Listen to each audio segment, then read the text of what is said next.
All right, welcome back, Truth Seeker. It is Wednesday, March 5th, 2025. Yesterday in my Patreon stream, we had a request to do a live stream where people could participate and share their story about what Gematria has done for their life, how it's benefited them. And I thought I'd also open up the topic to if you think Gematria has been detrimental to your life. That's also fair to come on and discuss. I know for a lot of people, it has been very helpful. I know we do have some haters out there who say that they don't like what Gematria has done for their life. So we'll open it up to all people. And again, what I think this knowledge should do is really open eyes to what's going on in this world and how nefarious our media is, our federal government, our entertainment venues, from the movie studios to the record studios to the sports leagues. Again, this knowledge is an eye opener for anyone who watched the State of the Union last night. Political theater, like it always is, maybe more divisive than ever. Democrats didn't stand up a single time. Republicans hooting and hollering about every little thing like it was a middle school pep rally. Drill baby drill gets a 5-minute standing ovation. Just in the opening minutes, a Democrats thrown out from Houston. Al Green, not to be confused with the singer. I'm so tired of being alone. Is what the theme song for us truth seekers, man. We're so tired of being alone. Nobody wants to look at the truth. Almost everybody wants to jump into one of these two political parties that is sold out to the highest bidder. The rhetoric might be different, but at the end of the day, they serve the same corporate masters. Anyhow, just a clear example of what this knowledge brings to the table. Sylvester Turner, somebody whose office I have called in the past back when he was the mayor of Houston. He's dead this morning, and he recently became a congressman in Texas. Again, Al Green of Houston got thrown out last night. The representative from Houston got thrown out in the opening minutes. And this morning, we wake up to the former mayor of Houston being dead, who just became a congressman this year. What's amazing is he represents the 18th district in Houston, and he's dead 61 days after taking office. 61 is the 18th prime number.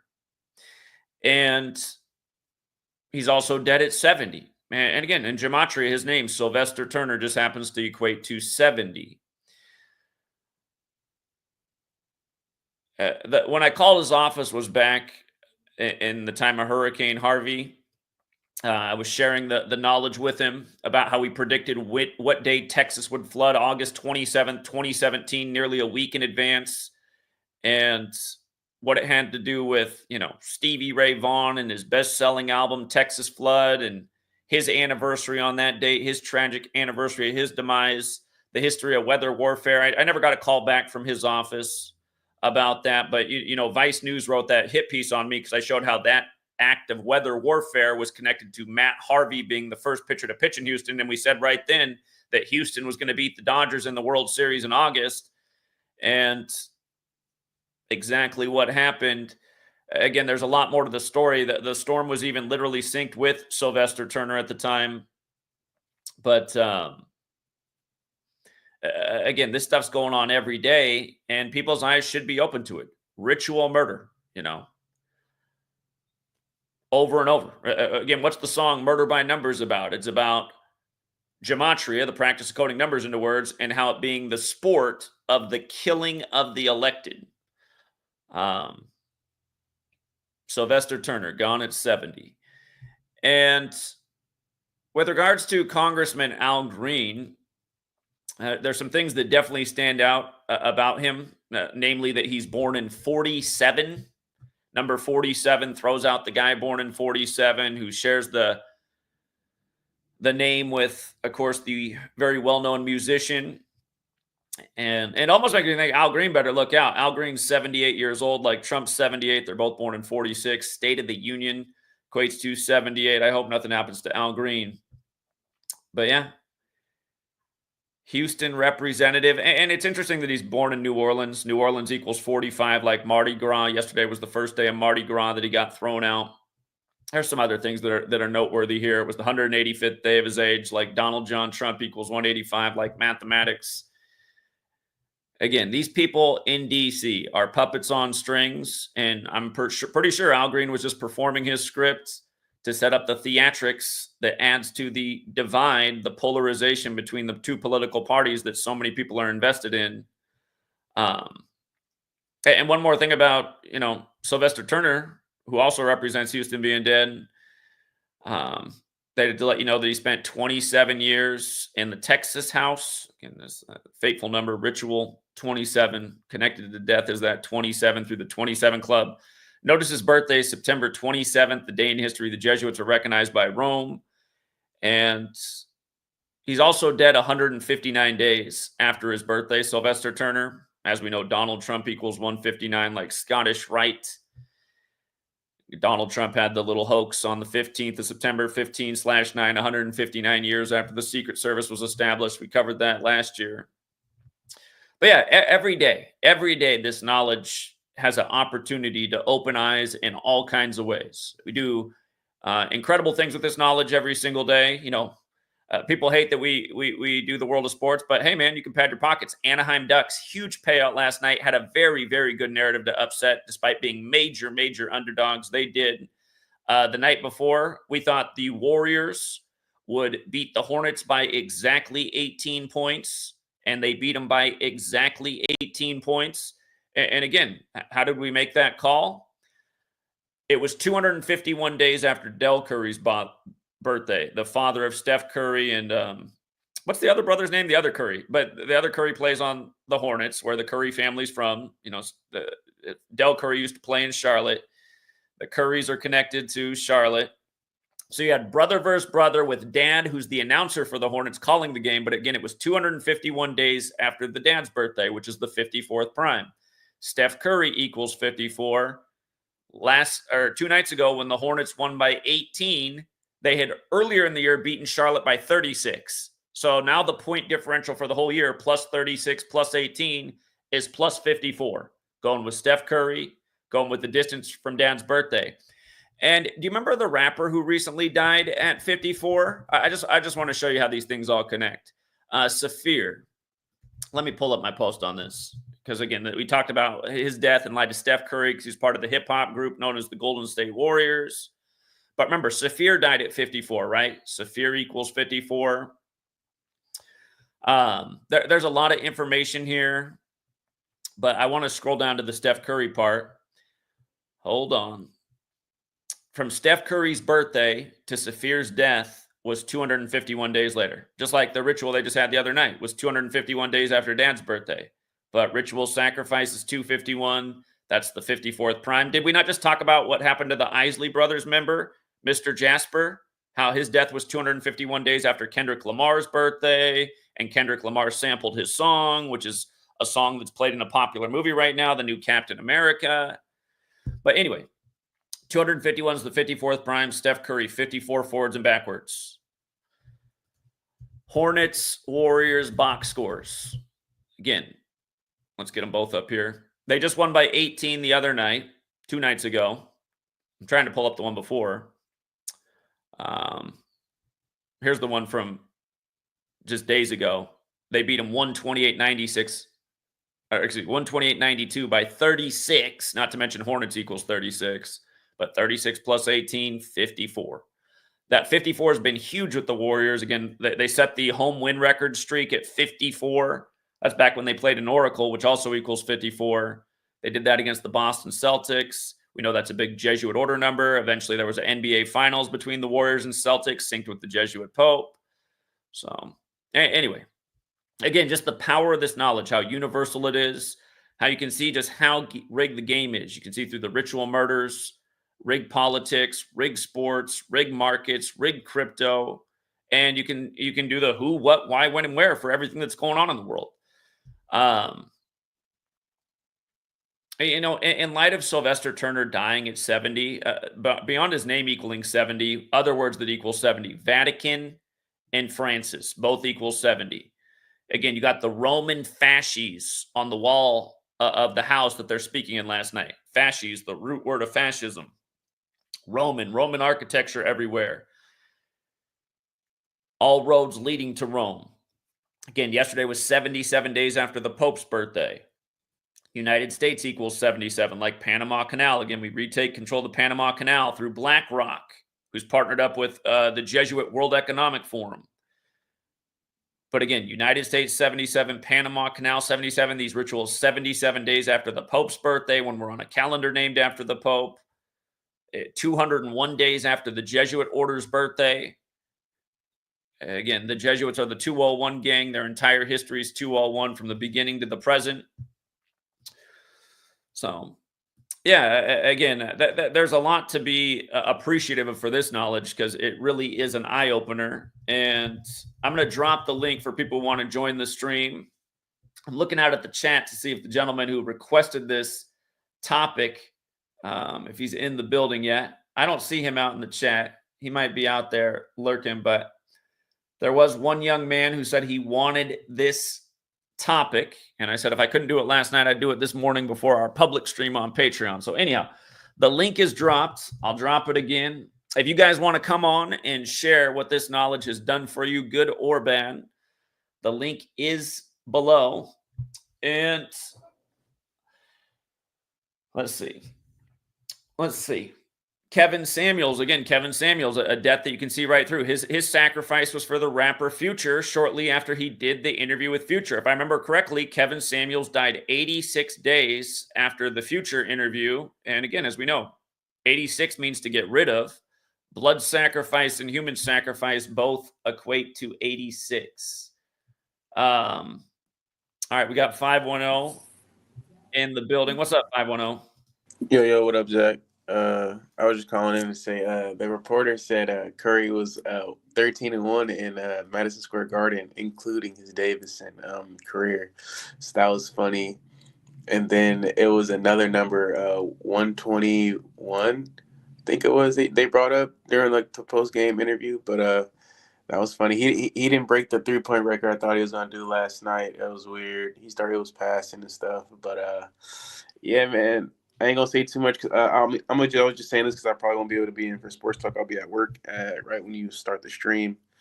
But that's all I'm going to say, man. They just bringing up some numbers with Curry and Braun, meeting up possibly. But that's all I'm going to say, man. I'm just chilling in the back room though. All right. Yeah. Appreciate it, 510. Thank you. All right, what's up, Green Kid? Yeah, as far as what this knowledge has done, it's shown me like what's to come. Or just like a roundabout like way of going things. Like, okay, I noticed that this is going on. Well, maybe we should start preparing for that. Like right now, I've been like there's like these Catholic charities things that they give away food, and they give away a lot of canned food. So that's what I'm doing is I'm stocking up on that. Yeah, maybe it's not good because there could be like botulism, but I mean I'm getting prepared for an event that they're planning for. You get to see all the ritualism and kind of sort of predict what may come and prepare. Again, just to elaborate on what you're saying, it's like the former president has to attach his name to a movie that's titled "Leave the World Behind," which in the most simple cipher is 192, and at the end of the film you see the name of the leader in Rome when it's considered that Rome's fall began. Yeah, Commodus. And that was in the year 192. So, again, just the power of this knowledge. You just see through all of the jokes. And you get to pad your pockets, so that's good too. Indeed. But, okay, so right now what's buzzing in the news is Canada's banning of alcoholic products from the United States. So they're just taking it all off the shelves. And the interesting thing about that is it was first talked about on February 3rd. So I looked at events on February 3rd, and one of the ones that stuck out to me was the United States severs diplomatic relations with Germany. So it was like around the World War I era or whatever. So I don't know, that just really struck curiosity in me, like what's going on here. Again, and order out of chaos, right? That they've been talking about for years, that there's plans out there to create a North American Union, and this little chaotic event we're going through, where it's going to escalate the cost of prices for consumers. It's going to hurt some businesses. They can look back and say, listen, we can't have anything like this ever happen again. We need a greater partnership between these nations, so we're all on board and we're all helping each other out. And again, the order out of chaos. It's the way they do it. So yeah, especially like yesterday with the Panama Canal and BlackRock. You know, like for months I was listening to how politicians, especially like Marco Rubio, he was talking about how China is looking into buying a lot of the ports there. So I don't know. It just seemed kind of odd. Like maybe we're just on the verge, on the just it's right there. It's just gonna take something to happen. I mean, even Israel right now, they were in the they violated their ceasefire, and they started bombing. You know, so it's just like, dude, like it's about to happen. It's just if it's gonna be civil or it's gonna be, you know, world. yeah, absolutely. I think it's gonna be civil because I don't know, like I watched the Civil War movie and they were talking a lot. Well, the currency, the U.S. currency is kind of sort of worthless in that movie, and then but for some reason Canadian is worth more. And one thing that really caught my attention is the fact that the president, you see him almost at the end of the movie, it's Nick Offerman, and what a striking resemblance he has with JD Vance in that film. Okay. It's I don't know, man. But anyways, that's all I had to contribute. Thanks for doing this for so long and not giving up. We really need you, dude. Appreciate it, Green Kid. Thank you. Yeah, take it easy. We got a super chat. Los J says, so with these rituals, what are they doing exactly? Are they energy harvesting or what? Please explain it. Or is it to keep themselves alive or empower, and how does that work? So again, multiple questions here. Kabbalah is where this whole thing comes from. And if you read the Book of Formation, popular Kabbalistic text, you only have to read the first paragraph. It says, God created the world with numbers, letters, and words. So they are using the knowledge of God and the Kabbalistic belief. Remember, a lot of these secret societies are based in Kabbalah, especially Masonry, which, you know, the capital city is known as the Masonic City. But again, they're using the knowledge of Kabbalah to essentially play God over humanity. If you look into Kabbalah, there's a normal study, which is just like trying to understand the world and your relationship with the world and creator, and, you know, what things like these numbers would mean when they manifest in your life. That's one study. But then there's another study, which is about using the knowledge for sorcery to have influence and control over others. So clearly that's what the Kabbalah is doing with it. Are they energy harvesting? They're always energy harvesting. I mean, they gave you a children's cartoon about this in the days after 9/11, Monsters, Inc., where they literally have the full fleet of monsters walking out beneath a clock where the hands are on 9 and 11. I mean, talk about ultimate mockery. Obviously, that scene was made before 9/11 happened, but the movie comes out right after 9/11. So, yeah, the energy harvesting, again, it's related to this, but, I mean, the gematria is what exposes the ritual and allows to see how you're getting played and how you're using your energy or choosing to withhold your energy and not play into the rituals that they want you to invest your energy in. That's what they do. The whole State of the Union is about getting people to play into the political theater. Oh my God, I loved Trump last night. Oh my God, I hated Trump last night. Oh, I can't sleep. I can't. Again, that's the whole point of the show. But having the knowledge, you can see who's running the political theater, who's got these people on strings. One of the most divisive State of the Unions ever, probably the most ever, just happened to come 201 days after the Jesuit order's birthday, when we're always educating about how 201 is the number of the Jesuits. And again, just understanding, it's just like if you're in a city and you see all this graffiti all over the wall, you don't know what that tag means. You don't know what that tag means. You see there's a difference in those tags. You see them, but you don't know what they mean. Again, it's like you learn this and you're like, 201, that's Jesuits. 58, that's the Masons. That's the Templars. Oh, that's the Knights of Malta. Again, you can see who's put their stamp on the ritual by understanding what numbers are associated with these orders. And again, it tells you the who, what, why, when, and where. You study this, you're like, well, somebody had to implement this. Who implemented it? Tracing through history, it's pretty obvious. In the 16th century, at the same time, the Jesuit priest Christopher Clavius implemented the calendar, which says today I'm doing this broadcast March 5th, 2025. That's the same time English was standardized with the 26 letters. So appreciate it. Thank you as well, Rablanto, for the big 20. We got Rich coming on. What's up, Rich?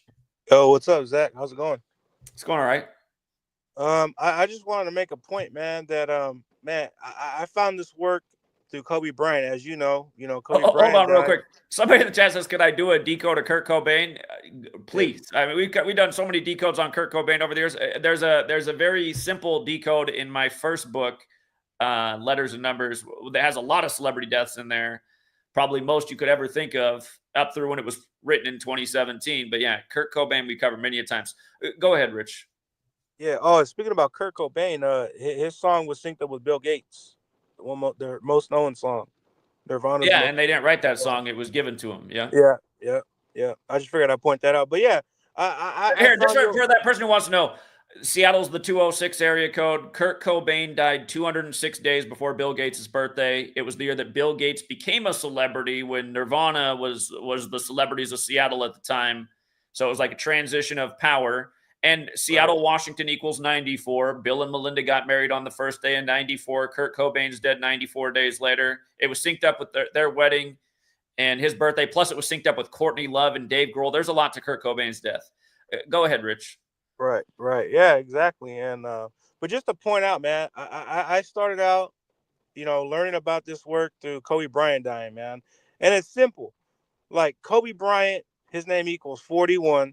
He dies at age 41, 41 days after the Pope's birthday, and 41 days before Shaq's birthday. You run it the other way, it's 157. I think he also died 41 days maybe from the remember the Lakers ownership dying. I have to go back and check my notes, but one of the buses died around then too. That might have been another 41 in that. Yeah, there was a bunch of 41s, but those are like the only two that I'm pointing out right now. But there's probably more to it. Obviously, when Kobe Bryant, he got off the bench with 4.1 seconds on the clock, his last game. But yeah, again, you run it the other way. It's 157. He died on his 157th day of his age. And again, that's not an accident. You know what I'm saying? When I first got into this work, I was like, okay, maybe, I'm like, come on, man. But I started doing more research and looking more at it and looking more in history. And I'm like, oh, this is a real system and they are implementing this stuff. And, the same old numbers kept repeating. It's just like this, right? Kobe Bryant's 41. He's dead at 41. Sylvester Turner, 70. He's dead at 70. We see this all the time. Yeah, exactly. Yeah. Again, look at that. Yeah. Sylvester Turner dies at 70 and his name in the most pure cipher equals 70. I mean, like, who's denying this shit, man? Who's denying this shit? Only retards. And that's a rhetorical question. Only retards are denying this shit. I mean, what are the odds of that? His name equals 70 and dies at age 70. We see this stuff a lot. We've documented this stuff over the years. And it's not just a one-time occurrence. Nope. And like I said with Sylvester Turner, he's connected to Houston. And last night, the big theatrics in the State of the Union is the Houston politician getting kicked out. So Yep. And don't forget what they did to Takeoff. I'm thinking about Houston. Think about what they did to Takeoff. He died in the 28 Texas. It's embarrassing because I was watching some guy talk about the death of Takeoff, and they literally, left out the most important parts. I mean, again, yeah, Takeoff equals 28, dies at age 28 in the 28th state, Texas. I mean, come on, man. And it was the day before the anniversary of his album Rocket. The last Rocket. And write that out. And that album came out on November 2nd. 11/2, yeah. Yep. And also right out the last Rocket. Just write it out. Well, don't forget that they arrested the shooter 31 days later, and he was with the oldest member of Migos, who was 31 at the time. And it's just like I said last night, you got the Houston guy thrown out 77 days after the Pope's birthday in the city on the 77th meridian. And United States. Flight 77. Right. So, I mean, Yeah, and again, that guy was arrested on 12/2, if I remember correctly, December 2nd, and the guy's name equals 122. So I mean, come on, man, it's a joke. 31 days after the death of Takeoff, Houston 31. You're always talking about Houston and 31. So I mean, I don't know who's denying this. I wanted to bring up another point here, just really quick. Did you hear about the shooting in Maryland yesterday on 3/4? There was a school shooting yesterday at a high school. Well, I mean that goes with the 34th day of the year and the Yeah. Maryland rapper having her loved one killed. So Right.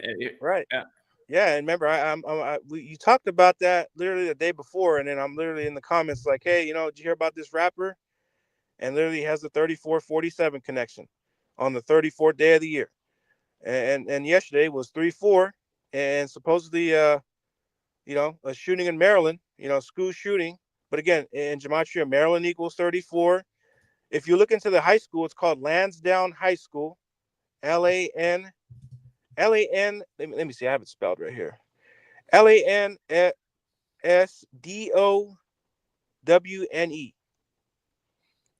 High school. And if you look at it, it's addressed at the 3800 block. Just look it up. 3800 block. Murder So 34, 38, old murder numbers, right? Yep.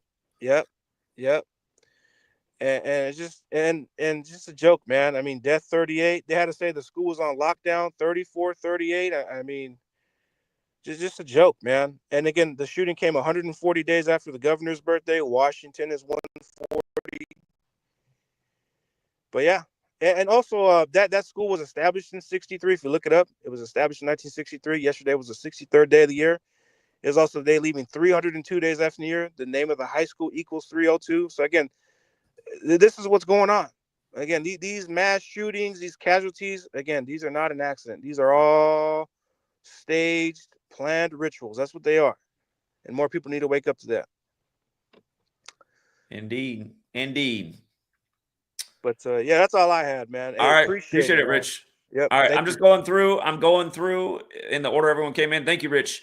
We got the man who requested the stream. That's Conosaurus in the chat. I think, well, we got the Phillies Ace 34 who came in next, then Mr. Producer, then Jerry Cruz. So we'll go in that order. What's up, the Phillies Ace? Hey, Zach, I just want to come on here and say a couple things. First of all, I want to tell you how Gematria is bad for me, because as everybody in the world still to this day, they believe sports is real. They believe everything is. Nobody wants to believe, they don't want to believe that things are rigged. They don't want to believe. They want to live in this fantasy world. That's why when Andrew and you had that debate, it was he had nothing to stand on. He had nothing anything to stand on to rebuttal you. That's why he kept asking you for predictions, because he knows if he actually watches these games and see how things are linked up, and he wouldn't even let you talk.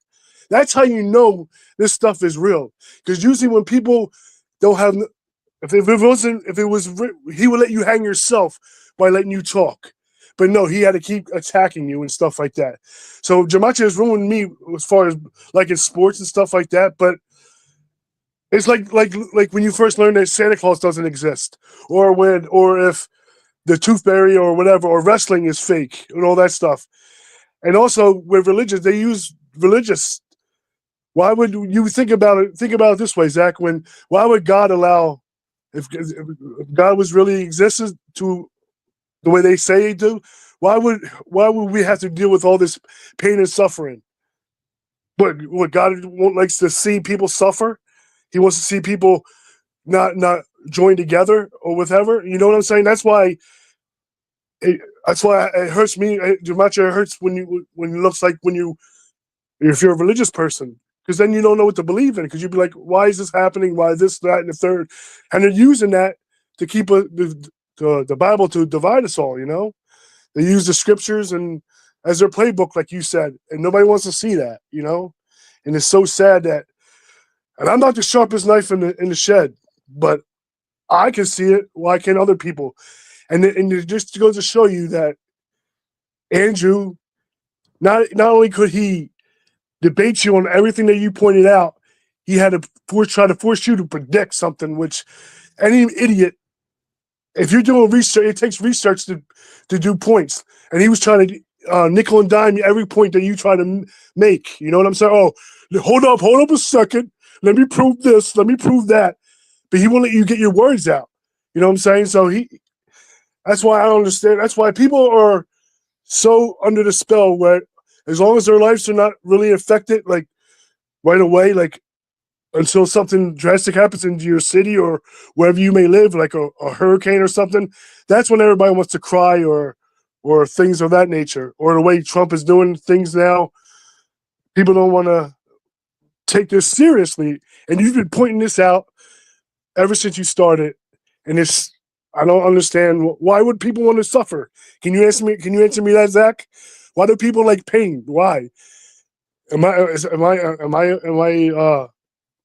Well, I don't think that people do like pain. I think a lot of people admitting that they were wrong is painful, and admitting that they've been fooled is painful. And I think that's part of the problem we run into, because a lot of people are under deception one way or another, whether it's their political party or their favorite sports team or their favorite news show. They just can't admit that they've been hoodwinked. So, and they always throw up that point that you always say, oh, if you look anywhere, you'll eventually find something. But yeah, I get annoyed with that too, because like we're not just looking anywhere. Somebody left a long comment yesterday about my video on the Panama Canal. They said you're just picking things to put it together. It's like putting the key words together: Panama Canal, United States. The same thing I always sync it up with, saying how this is all synced with the church and the Pope and the Superior General. Again, it is frustrating listening to the rhetoric of the lemmings. right, and then also like my brother, my friend of mine, he doesn't like Catholicism, but all that stuff, you're mad about that stuff. But I bring up Gematria and stuff to you to point out more stuff for you to be aware of. Oh, it doesn't, because it doesn't fit. Because they think we're trying to push their narrative like a religious person, like a people that knock on your door, like a Jehovah's Witness. That's why people, part of the reason probably why they're turned off too. They always think somebody's trying to push something in their face, but this is a reality of what we're living in to try to save us. But you know, that's all I have to say, man, Zach. And I appreciate you, and I wish he would come back on to debate you without, but it's never going to happen, Zach. You can keep prying and prying for somebody to come debate you. It's not going to happen without how you were attacked that night, which I was really pissed about, because I tried to get on and I couldn't access anything to get on to even defend you. That's how manipulated it was the whole time. And hey, at least you stuck it out. That coward ran, he couldn't stay the whole stream. All that shit you were talking, it just yeah, that's all I have to say, Zach. But you're the man, my friend. I appreciate you. All right, appreciate it. Thank you, the Phillies Ace. You have a good day. You too. All right, we got Mr. Producer. Hey, Zach, how you doing? Doing well. How are you? All right. So I'm calling in just to pretty much confirm your work, I guess, because I can't really say if it's good or bad on my life. I started following your channel about 2 or 3 years ago, around where Ray Liotta died. And it was kind of funny. I actually found your channel through Call Me Kinfolk, so that was where I was able to see, get the gist of the info and the knowledge. But I was, taking the info from two different people, so it's like you guys will break it down your own way of like how much you guys know the knowledge, obviously. So, and then I found your channel, and then I started to see all the connections and numbers. I already knew about of like a cult, you would say, taking over or like running the world. But finding this information, it was a no-brainer, man. So like anybody else that's like knows, I it's no doubt that they're paid to just troll and go up against you, because you just can't deny it. Like you said, there's way too many connections, like the other caller said. Here, just about Ray Liotta. I remember where I was when this happened. I was in the Buffalo airport coming back from educating about the shooting at Tops. And I remember this guy was sitting next to me while I was doing the video, and he looked at me crazy, and then he like moved over like 3 aisles away. But I was talking about, it was right when I was talking about this Shoeless Joe Jackson thing, because Ray Liotta played Shoeless Joe Jackson, Major League Baseball player, which equals 20-5. And I mean, the day that he dies, Shoeless Joe Jackson played for the Reds. And Field of Dreams. He ends up going to a Cubs game. But the Reds are playing the Cubs that day, and they win 20-5. I mean, how rare of a baseball score is that? But on the day that Ray Liotta dies, who again, and it was synced up with a lot of things. But again, it's just this. You would think something like this would just wake up every last Ray Liotta fan, everybody who watched Goodfellas, everybody who likes the Reds and the Cubs, and somehow it doesn't, which is sad. But yeah, and then also I remember. When the Golden Globes, or it was the Oscars one, where the guy who played Elvis won the Golden Globe, I think it was. And then I watched it in real time. I was watching the awards, like the pre-show, and then they showed the woman that passed. I forget her name. It was Elvis Presley's daughter. Lisa Marie Presley? Okay, yeah. So I'm watching her right there getting interviewed, and I was just like, and I remember thinking in my head, like, wow, she doesn't look too good, or is she sick, or and then like, obviously while I'm watching her, I'm thinking, man, like, damn, I wonder if like something's up, or if she knows her time's up. And then when she passed away that next day, I was like, or was it the next day, I think, or the day after? I don't know. It was She soon, died right after the Golden Globes, where right. the actor portraying her father won Best Actor. And again, I put out a video when the news broke that she was hospitalized. I said right then, I said, I think the videos are still up from that day. I said, it's going to end up being a fatality right here. This isn't going to be good. Again, dead at 54. Elvis's recording career began in 1954. That was the year he had his first concert. Golden Globes 54, like Jesuit Order, like Sun, like Elvis recorded for Sun Record Studios. There was a lot to this too, and it was synced up with Tom Hanks, who was the big star in the Elvis movie. But yeah, just all these wicked rituals. She died 187 days from Tom Hanks's birthday. Her name, Lisa Marie Presley, 187. Homicide code. Yeah, go ahead.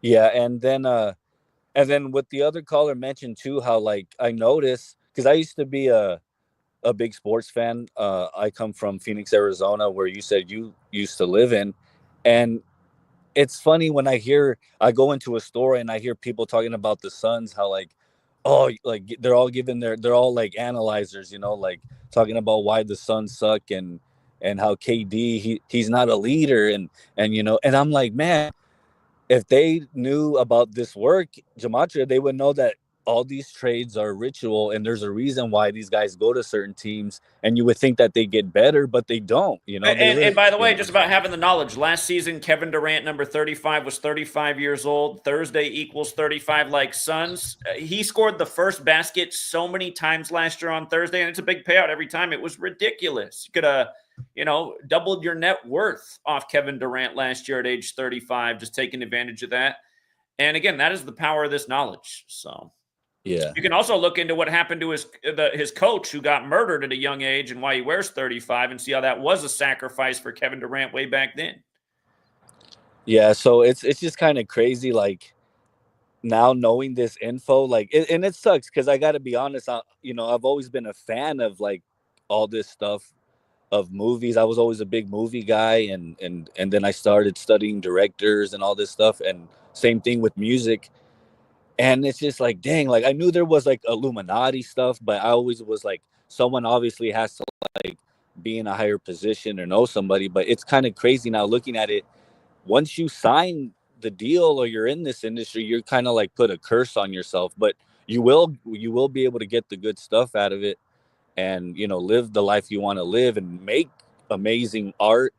But to know that there's a price for that, it's really eye-opening. And so I appreciate the work that you do, and to try to tell people and young people that want to be artists, because I was just like everyone else. I wanted to be in this industry, like to like show my skills and what I know, but you really gotta do what you gotta do. I think we all know that by now. So appreciate it, Zach. All right. Thanks, Mr. Producer. You have a good one. All right, you too. All right, we got Jerry Cruz, Faz Black, Gematria32, and Keith Andrews in the back room. We're going to go in the order they came in. James asked this question: does knowing these numbers help to prevent new bad events from occurring, or knowing when a new bad event will occur?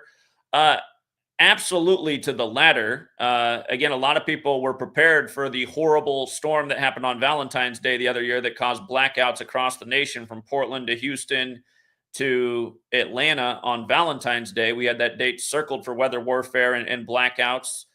We've had a lot of future forecasts, but for the first part, it could help stop those things if enough people would wake up and do what they need to do. Again, if everybody listen, if everybody was living like yours truly, and I'm not saying everything I do is perfect, but listen, there would have been no scandemic because it wouldn't have worked. We would have been prepared for it. I was saying why the scandemic was coming years in advance.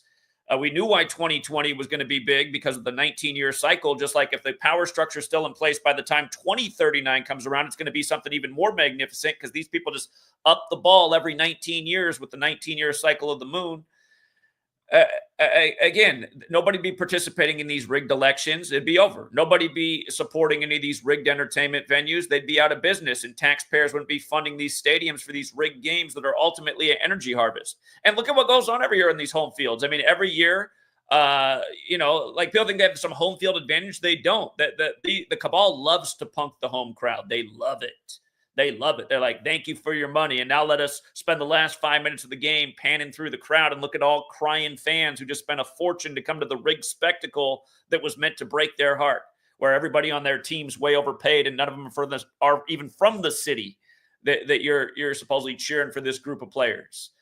So yeah, absolutely. But again, if more people caught on and helped out, everything would be shut down. And then what they're doing would ultimately be stopped. If nobody's joining the military and becoming a New World Order mercenary, they can't go on with their needless wars. Let's go out to Jerry Cruz. What's up, Jerry Cruz? What's up, Zach? Can you hear me? Here's the man who requested the stream. Yeah, what's up? Yeah, thank you for doing this stream. Yeah, I didn't been meaning to have it's a lot on my mind with Gematria. I just been meaning to just get some of it out. But first off, yeah, this knowledge has done a lot for me. Things good, a little bad, but really not bad, and a lot of things neutral. I think it's funny that I had no idea what prime numbers were except from school, and now I know all my prime numbers from like 1 through 80, just for no reason. Just it's just similar, just things that just I have no. Sylvester Turner, 18th district. How many days after becoming a Congress member did he die representing the 18th district? 61. 61, the 18th prime. 61 to 18 prime number. Exactly. Exactly. And that's just the even crazier component to this is the whole math component, especially knowing that Pythagoras was highly revered back in the day by the Masons and people like in these secret societies. He was highly revered. You know, why are these people so into math? You think, and then you find out about this code and you say, oh, look, they're using it. Not only are they into it, they're using it. But yeah, I always knew I would find myself somewhere along the way of this knowledge. Like I said, it was just a random day, and me and my friend were talking about what we usually talk about as far as things, just how the whole world is scripted. But of course, we had no idea how. We just knew that most of the stuff that came out, if not everything, was just bullshit. And he brought up your channel, and I've been here ever since. I literally sat in my room for about 6 hours for the rest of my day, all day, every day, for like the next year, just watching streams, looking at all these old videos every day, just being here every day, looking at how all of this stuff proves itself every single day, time and time again. When I was a little kid, I was very hooked on this show called Gravity Falls. If anybody's out there, they know about this show. I was very hooked on this show called Gravity Falls, and how the main character of it is a big triangle guy with the eye in the middle. And as a young kid, as a young boy, I'm like, well, that's I've seen that on the dollar bill. You play around with dollar bills as a kid. I've seen that sign on a dollar bill. And so then you stumble across the CIA riddled conspiracies about the Illuminati, and I say, but I know there's something bigger to this. There's no reason that, you know what I mean? And then you learn about a whole lot of more stuff, and come to find out the show's about the two main characters of the show is about two twins. The show released in the time of Gemini, whose symbol is the twin. The creator of the show is a Gemini, And the main guy, the main character in the show is supposed to be like a conspiracy theorist, truth seeker type of guy, and he has a big pine cone on his hat. And if you know anything about the pine cone when it comes to the truth community, you know that that represents the third eye in your pineal gland, and that's exactly where that comes from. So and their last name is Pines. The family's last name is Dipper Pines, and each character had their own symbols. And I'm just looking at this, and I'm like, man, this is really weird. And so when I found out about this knowledge, the first thing I thought of was Cipher. Bill Cipher. That's the character's name. Bill Cipher. You know what a cipher is, and that made it that made this knowledge very more relevant to me because I knew that that was no accident that that was this guy's last name, and that sign is on the dollar bill, of course. That same that like literally a whole shape of his character is the triangle with the eye in the middle, and I'm like, okay, this makes so much sense. So yeah, I always was knew that I would find myself here. At some point, I never knew if I never knew what it was, but thanks to you, you figured it out, and that's something I don't imagine that I ever would have done. Even though I would have caught on to what they were doing, I never would have caught on to the way they were doing or the system behind it. Well, and you've been a great contributor. You're one of the younger members of this community, and you've already added a lot to it. For people who don't know this man, he's normally on the Patreon sports streams, but very, very good decoder, very good young minds. And again, this was his stream topic idea, so appreciate it. Yeah. No doubt. I'll definitely never forget this. Me and my friends joke all the time. We'll forever have something to talk about. Even if we got bored, we forever have something to talk about. Um, so it's a thing is you could really build a lasting relationship with. I mean, even if you know you're trying to, whether or not you're actively out on the streets trying to stop it, or you're just in your bed in your basement, just you know what I mean, just looking at it all unfold every day. Either way, this gives a lifelong disconnection between your mind and the fuckery that's in the mainstream media, and it gives you a lifelong connection between yourself and your loved ones because you have a lot less things to focus on. um it's really, you know, it kind of hurts to even try to explain this when it comes to debates or like people with rebuttal. It really kind of hurts your brain to even try to explain why this knowledge is useful because that's kind of like just pinpoint common sense. Just like I said, you can argue that anything isn't useful because I mean everybody's into their own thing. But as far as this knowledge as a whole, you just have to be an empty shell to kind of not see where this knowledge would take you, whether or not you want to take advantage of the rig sports. um but yeah, there's just things over the years that stand out to me. A lot of certain things, like especially going through the Bible. There's this guy on TikTok that I just saw making a video, and I don't like to look at Ty and TikTok because I smoke a lot of weed, so I spend a lot of time on so just looking at dumb shit. I'm human, so uh there's a show on Zeus Networks that's very popular, especially among young black women in the community called Baddies. And you know my girlfriend, she watches it, and you know there's several friends I know that they watch it, and this cast member from this show is going on talking about how mysterious things have happened to a few of the cast members, and a car was mysteriously drove through his house, and he feels like people are watching him. And you know just talking about how all the characters names have Greek mythology, and mind you the show's called Zeus Network. So I looked into it.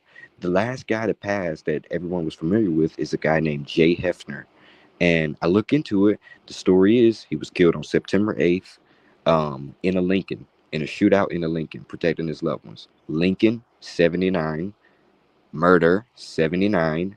His birthday is June 21st. From June 21st to September 8th, the day he was supposedly killed, 79 days. So he's murdered in a Lincoln 79 days after his birthday. And this is no Fox News story. This is a story that wasn't really that prominent unless you watched the show or had a niche for the show. So even these small name networks are participating in this sport of killing. So is that not crazy to see?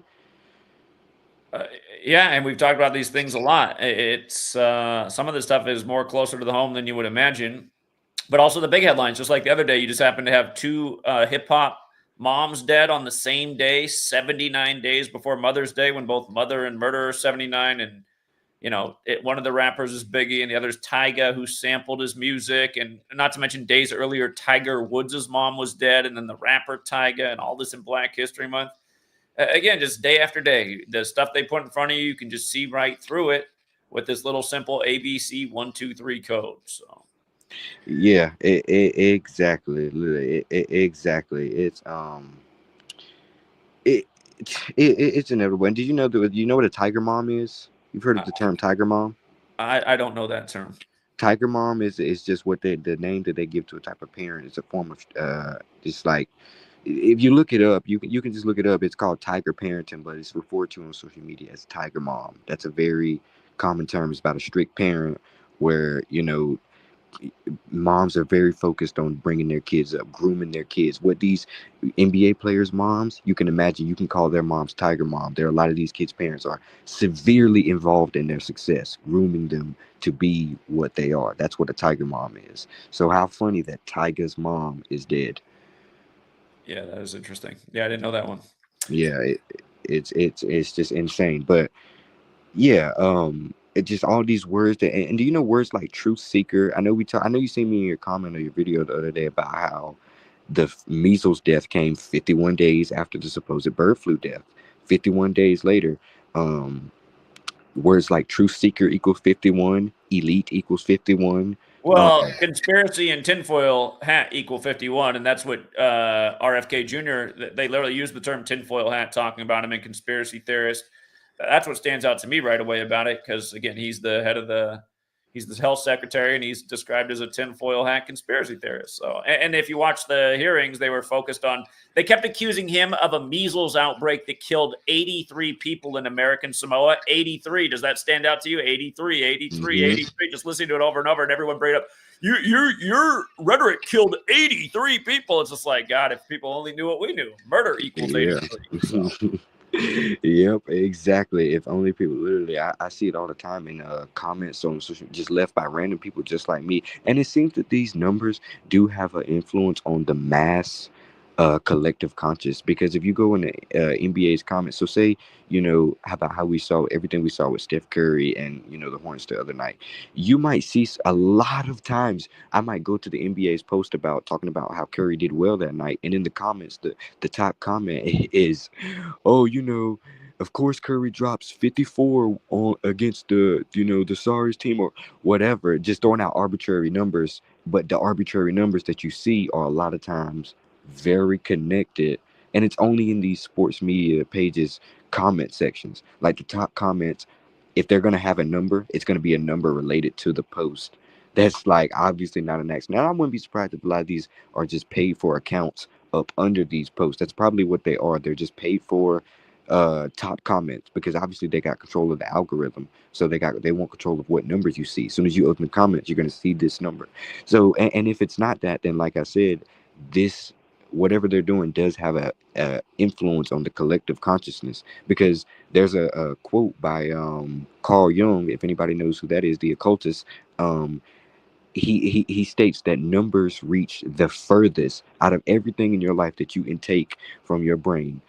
What reaches the furthest are numbers. Numbers reach the furthest. That's why when your memory of numbers is a lot sharper than your memory of anything else. When it comes to people, places, things, numbers are probably the sharpest memory that a human could you know what I mean, could shape their brain with. It's just numbers. Because like I said, I smoke hella weed. I don't remember shit.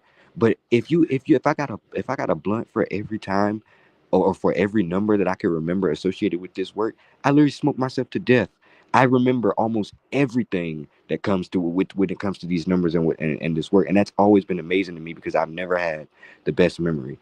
But yeah, so I think that is true about what Carl Jung is saying about the influence on numbers in the brain, and just there's power to this. My point is there's power to this. There's obvious power to this. They wouldn't be using it in such a high energy ritualism if there weren't.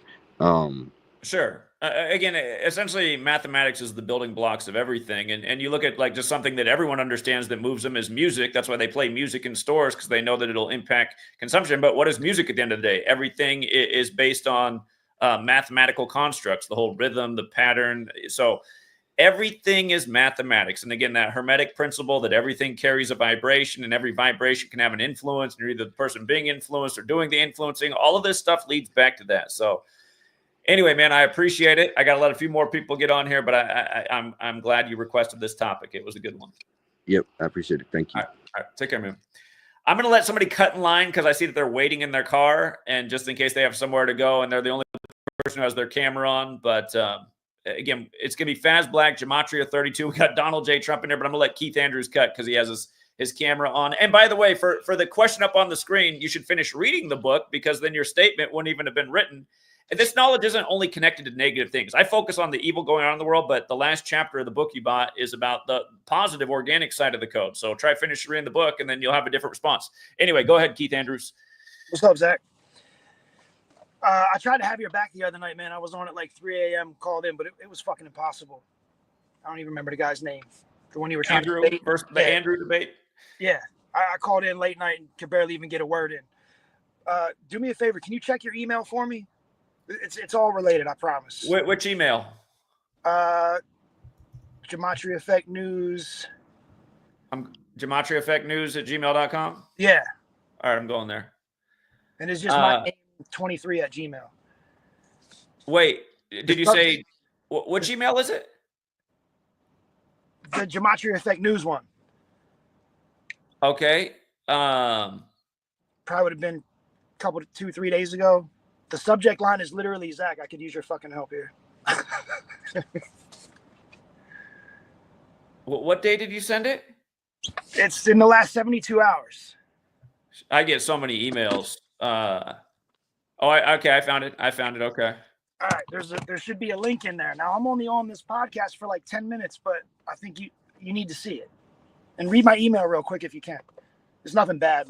Well, it says fast forward to 2 hours and 21 minutes and 40 seconds in a YouTube video. Right. That's where I come on in the video.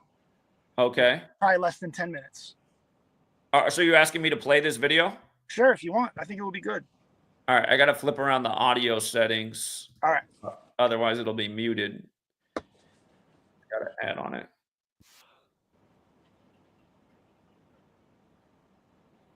But I just need you to be like, I'm not the guy. Like I said in the email, you're the guy. You know, when I heard that what this guy was doing to the other night, then I'm like, all right, I got to start doing some shit. I can't just sit back in the weeds anymore. Oh no, it's this guy's channel. Okay. All right, hold on. I'm switching the. I got to switch the audio around so people can hear it. All right, don't laugh. Just hear me out for a minute. I'm just laughing that it's Archaic's channel. I've been trying to force feed you guys to get together.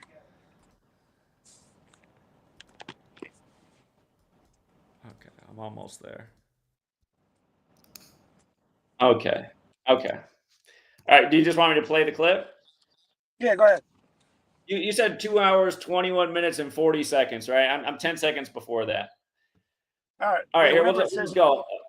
How long am I going to play this clip for? You can cut it whenever you want, man. I'm only on there for like when I start talking. How long should I play it for? I'm just trying to get an idea just before we go into it. It's probably a little under 10 minutes. Oh, about 10 minutes. Okay. Just play the part that I'm talking. All right. I'm going to play it. Here we go. All right.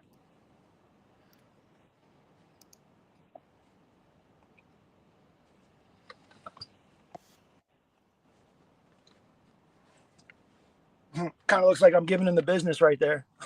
But it's like an audio thing at the beginning. Can you hear me now? Absolutely. Yeah, I was tripping out because I emailed you about 201 and you scrolled down on us at 201. I thought you were messing with me at first. Really? Yeah. Hey, man, you know what? My life is full of these things. Yeah, there's an organic side to all of this for sure. So, where you from? Philadelphia area, but I'm down in Florida now. I retired and became a handyman after college. Okay, all right. So 201, right? There's so many things that it's wrapped around. So MLK's killed, and then 201 days later, you got the first gun legislation. They put it on all the false flag shit, like George Perry Floyd, numeric value of 201. His counterpart in France was a dude named Gematria. 201, same numeric value. The moon landing on the 201st day of the year. when you did all those eclipses. Really? Yeah, when you did all those. You're teaching me something. I didn't know all that. Good. So you did those eclipse numbers. I think at the time you were talking about the Purge movies, and you did the eclipse numbers. And if you divide those days between dates of eclipses by 12 months, 201. Really? Georgetown University's the Latin motto. Can't remember what it is in Latin, but it's both into one, like 201. Catherine the Great. You need to do a chart and show all these associations. I mean, these things don't blow my mind. I always find them interesting, Keith, but they don't blow my mind because if we're truly living in a mathematical construct, there is no end ad nauseum to the mathematical connections and associations that we're going to see between relative phenomena because the structuring is there.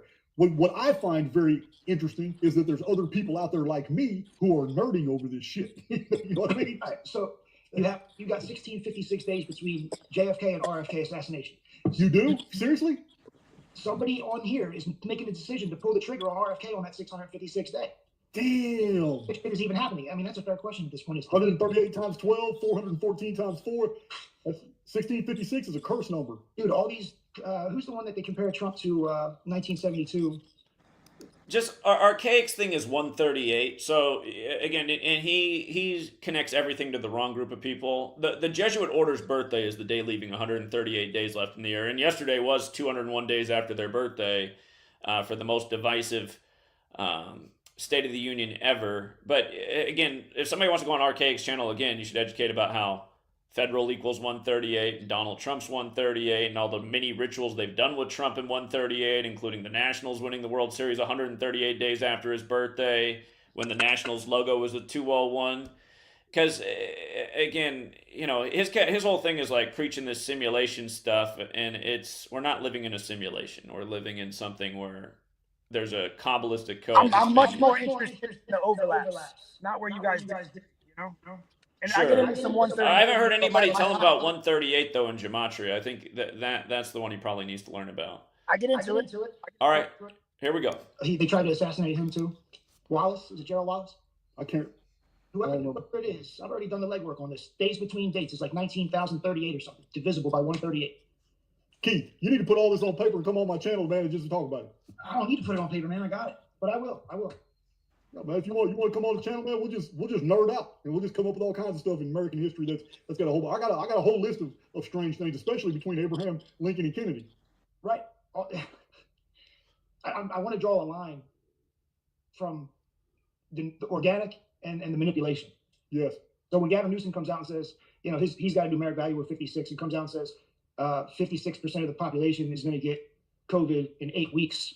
56, and then COVID also equals 56. All 56. Yeah, and 56 is 7 times 8. Yeah, well, 56. The Jesuit order is the 201 number. Catherine the Great saves 201 Jesuit, 201 guys in the Tuskegee thing. It's all over. But when I first started, I had to look for myself. So. Yeah, hell yeah, that's good stuff. Yeah, Keith, you want to put that together? Send me an email, man. I just had you on the channel. We'll nerd out on some notes. Dude, there's so many emails in there from me. Did you see any moon pictures at all? I did. You sent me some moon pictures? Yeah, like stuff. I downloaded them into a file, and then I forgot who sent them to me. But those are photos that I took myself. Okay. All right.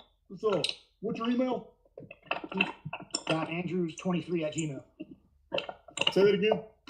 Keith.andrews, first name, last name, 23, like Michael Jordan. I'm gonna nerd out on those numbers, man. Well, I'm thinking. Okay, let me switch the audio back around. He dropped. I don't know if he wants to come back, but yeah, it's just I can't stand anything about Archaic's. I can't stand listening to his voice. Nerd out. I mean, that's just a dumb thing to say. It's just like referring to yourself as a conspiracy theorist. That's just dumb too. It's just like all derogatory language. It's just fulfilling stereotypes.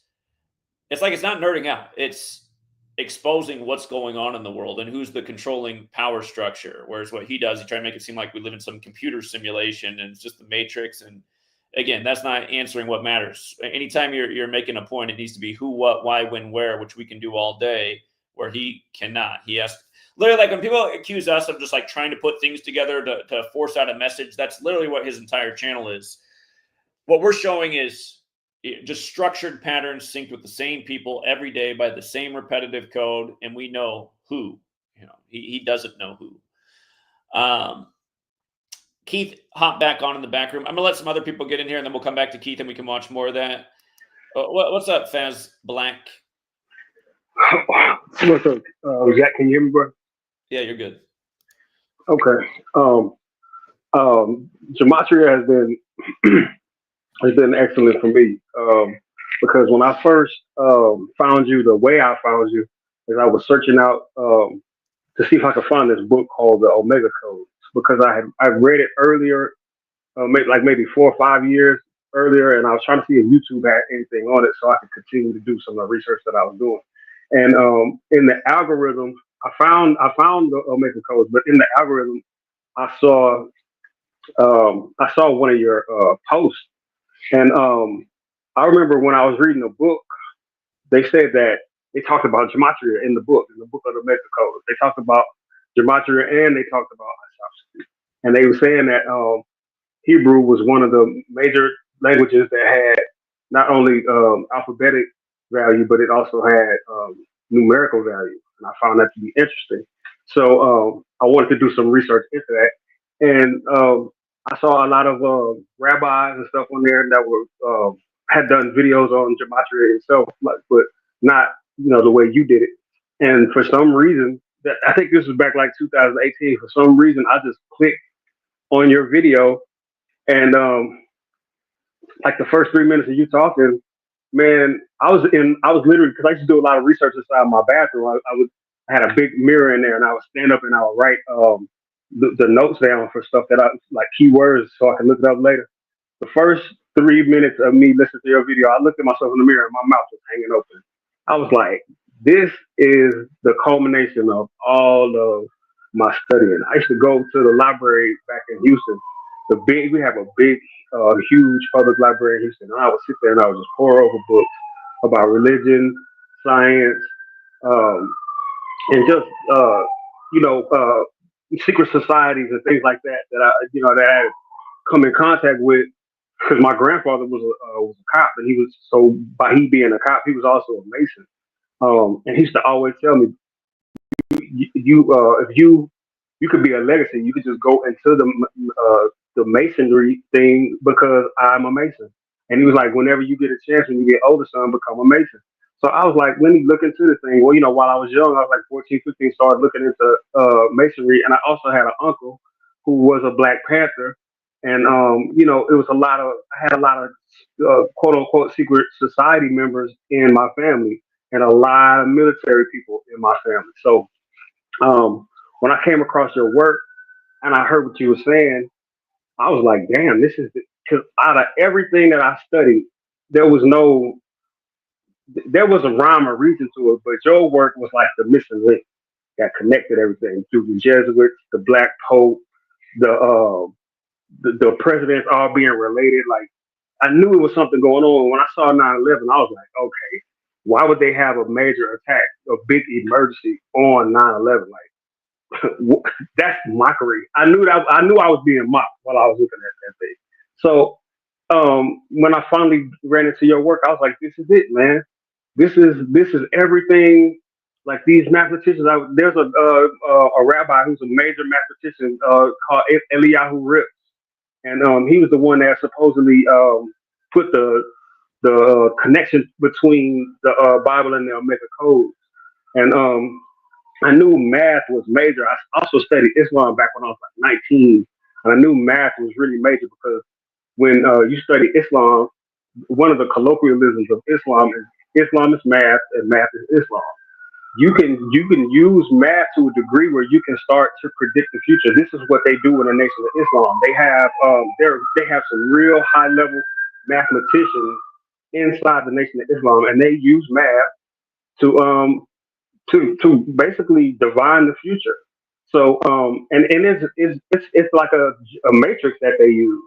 So like your work is like a confirmation of all of this information that I had gathered. And I've been listening to you since 2018.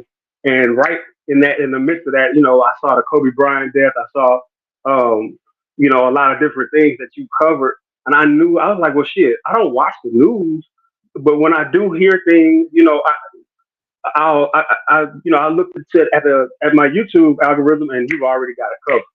So it's been really interesting, just having your channels, all 25 of them, in my life, because it's running parallel with all of this propaganda and that all the world is the stage, type of an aspect to my life. And when you're doing an investigation as a truth seeker, there's no such thing as coincidence. Um, when two things occur at the same time, or two things have some type of relevancy to them, you can't cop out and say it's coincidence. You have to look into it and see where the connection is. That's what your job is as a truth seeker. I would agree. I would agree. So Yeah. So the work that you do, right? Your dedication to the work, your drive, and the verve that you have. And then, you have a no bullshit attitude, which is something I can totally appreciate, which I'm sure is offsetting to some people because people love bullshit.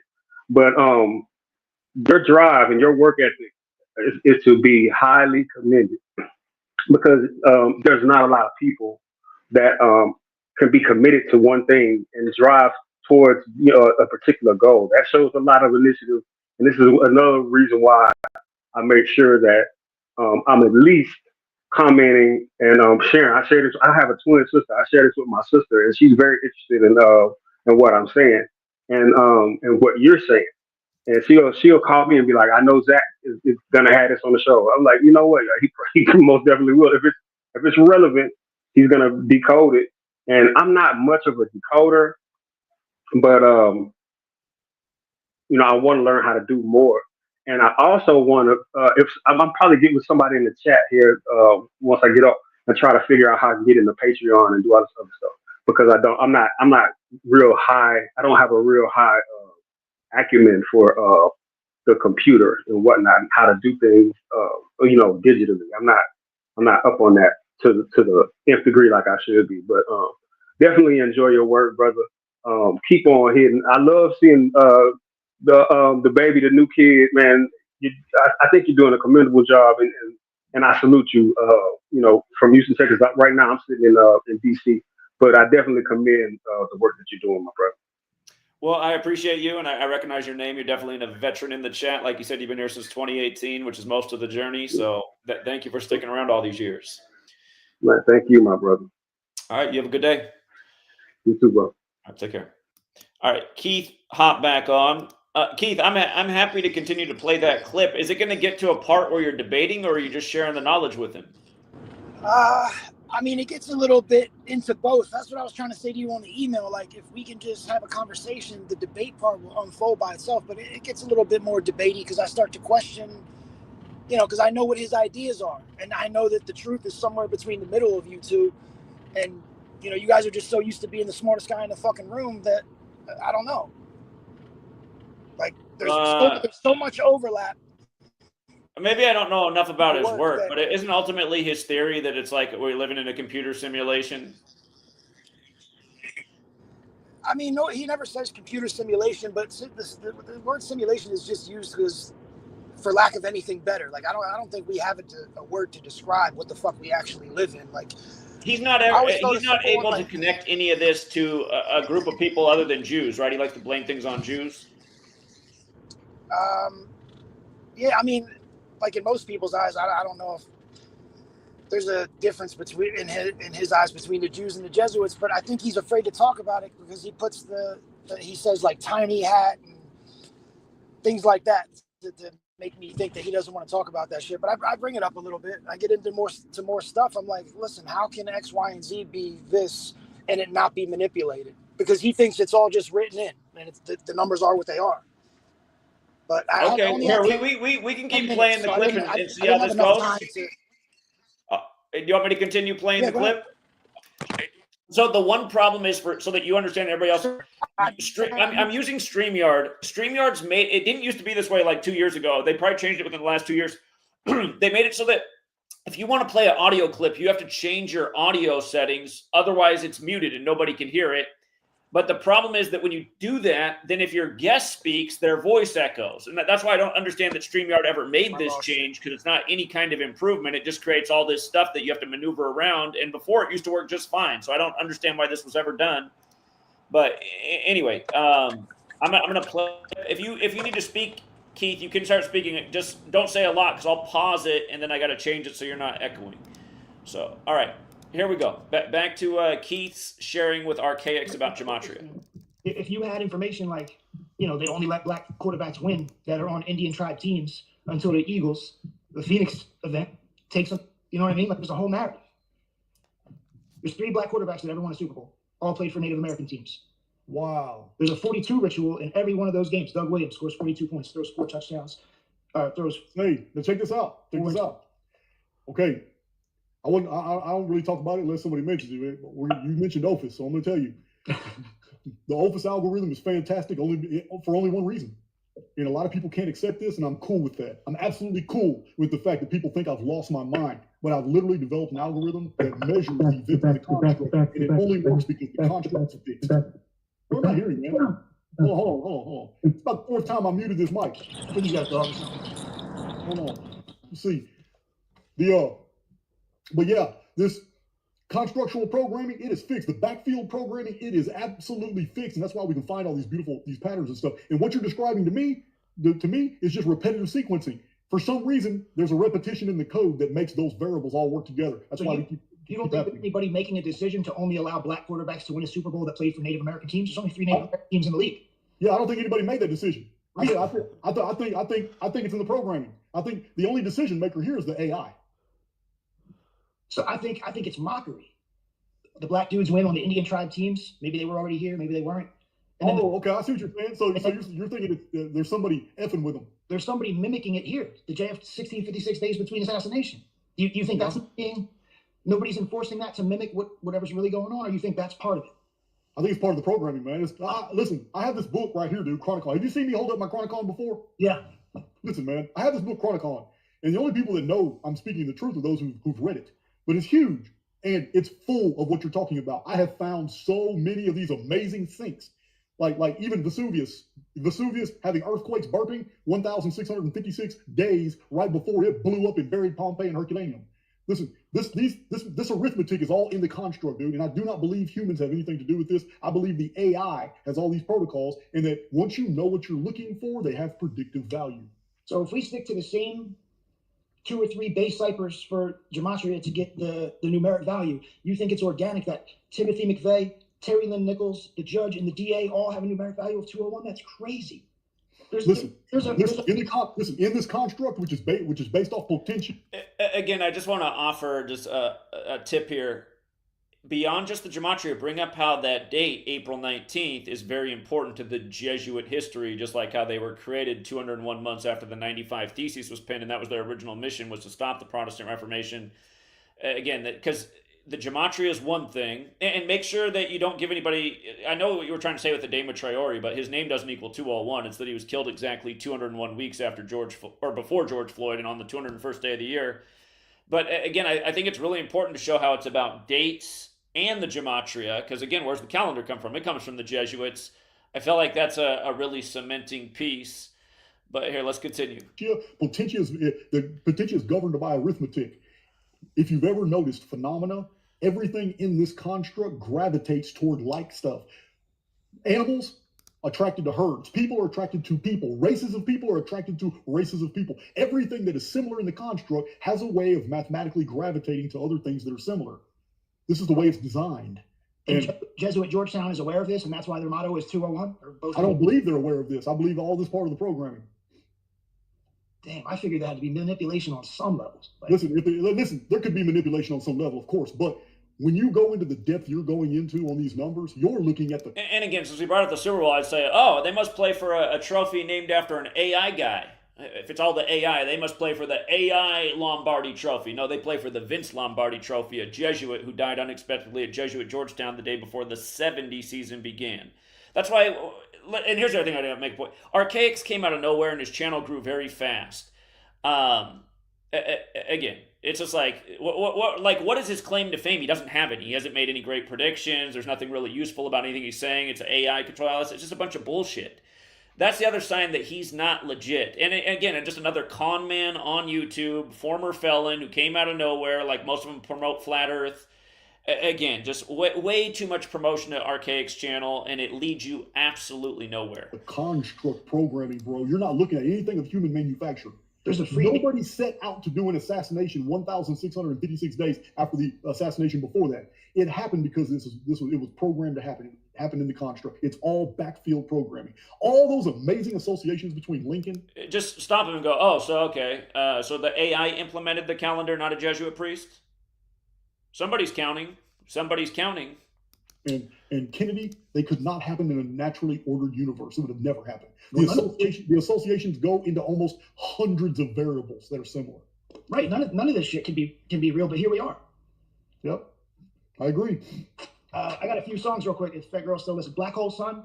I think Black Hole Sun's a good one. That's a good example. I think REM, I Can Feel It. I think that's about a Phoenix event. Yeah. The Misfits, the 138. So I find a video. I thought you were going to say how Black Hole Sun equals 201 and Chris Cornell was born on the 201st day of the year and how they killed him in the year of the Great American Solar Eclipse. And then Chester Bennington, who also had a song about an eclipse, died on his birthday. I thought you were going to hit him with another 201. With Danzig, the guy who wrote the song, grows up, his dad's in the military, grows up in a library, and he talks about how when he was a kid, he's not listening, he wasn't reading these wimpy comics, and he's reading guys like Baudelaire. So I go find out who Charles Baudelaire is. And you can go to his Wikipedia page and click on his picture and scroll through his photos. He's like a poet, philosopher, and all that. So this guy's a major influence on the guy who writes the lyrics for We Are 138, which is just one verse, by the way. Wow. You're talking about AI. And the third or fourth picture on Baudelaire's Wikipedia is a whole thing of a Phoenix event. And I didn't know what the fuck a Bennu bird was until I heard it from you. And He's got the Bennu bird on his artwork with the Phoenix up in the sky, covered by a coin or some kind of money. It is, yeah. The Bennu bird is the Egyptian Phoenix. Yep. So, Danzig, and he's got like Marilyn Manson's got a song called "Say 10," and the chorus is when I say Satan, you say Satan. So Satan and Say 10 have the same numeric value of 55. Well, close. It's when you say God, I say 10, because God and Satan both equal 10. But again, it is a good example of gematria. So he's like getting you to play along with it, and he's talking about a coming flood as if he's going to be here when it happens, and he's not scared. Wow.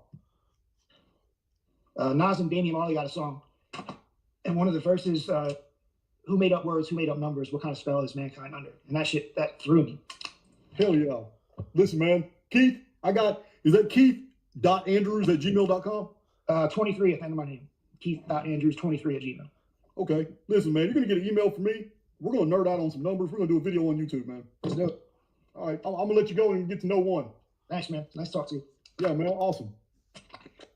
Yeah, man. I'm going to invite that guy. That's crazy. It's crazy. No one. What's up?